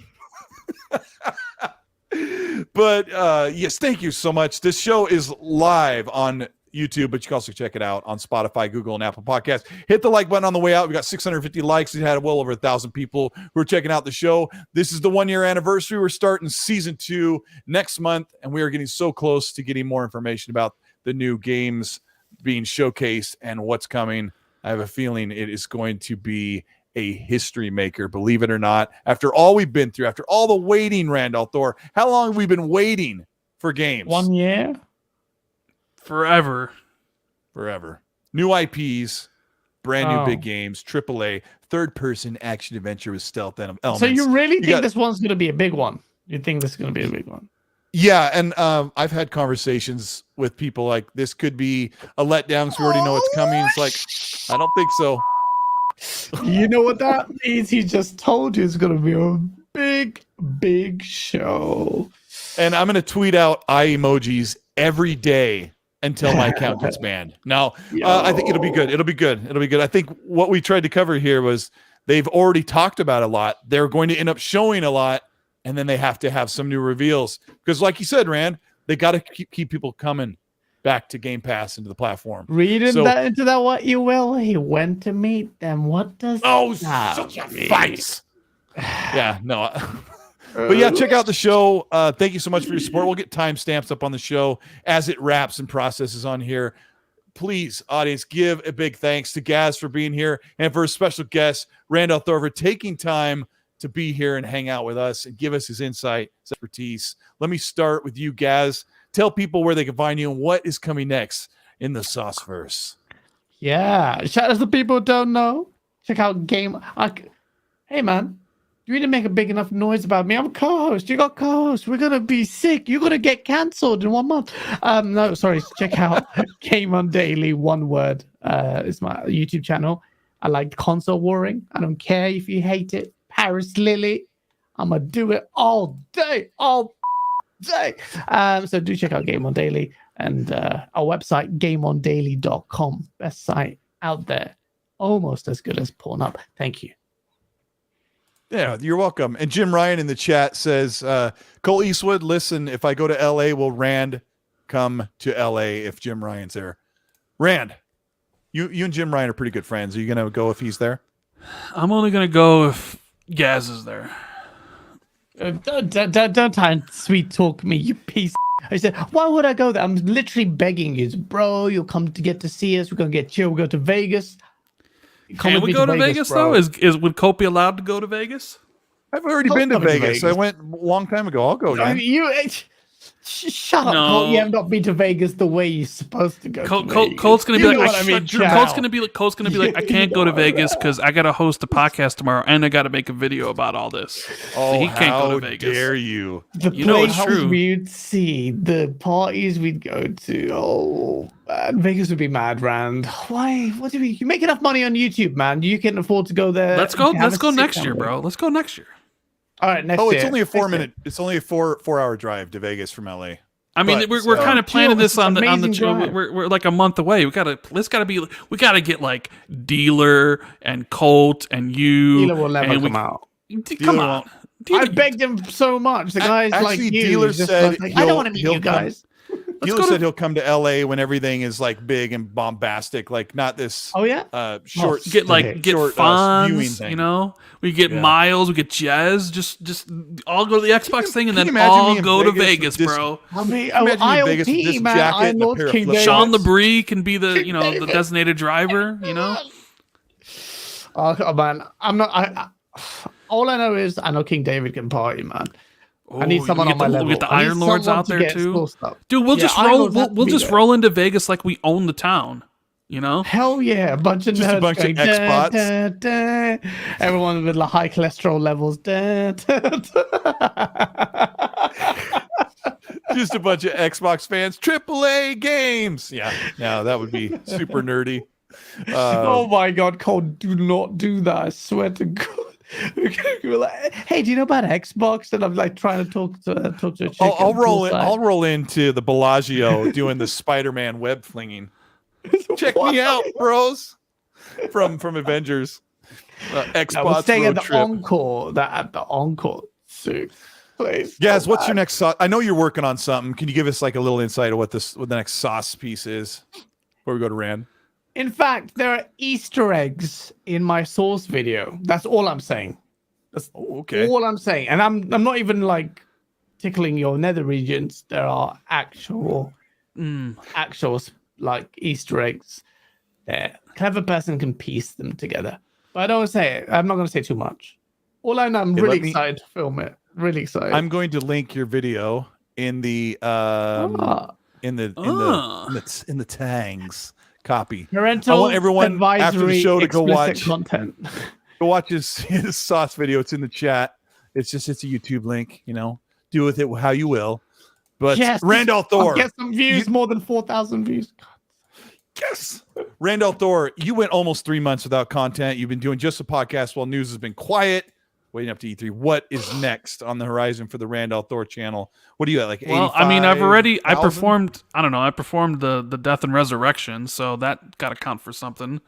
Right. I don't know. We'll see what's next. You can always follow me at youtube.com/RandallThor19. You know, we got podcast the Jazzcast every weekend or every week, Friday and Saturday, and who knows what else happens. Subscribe because it might surprise you.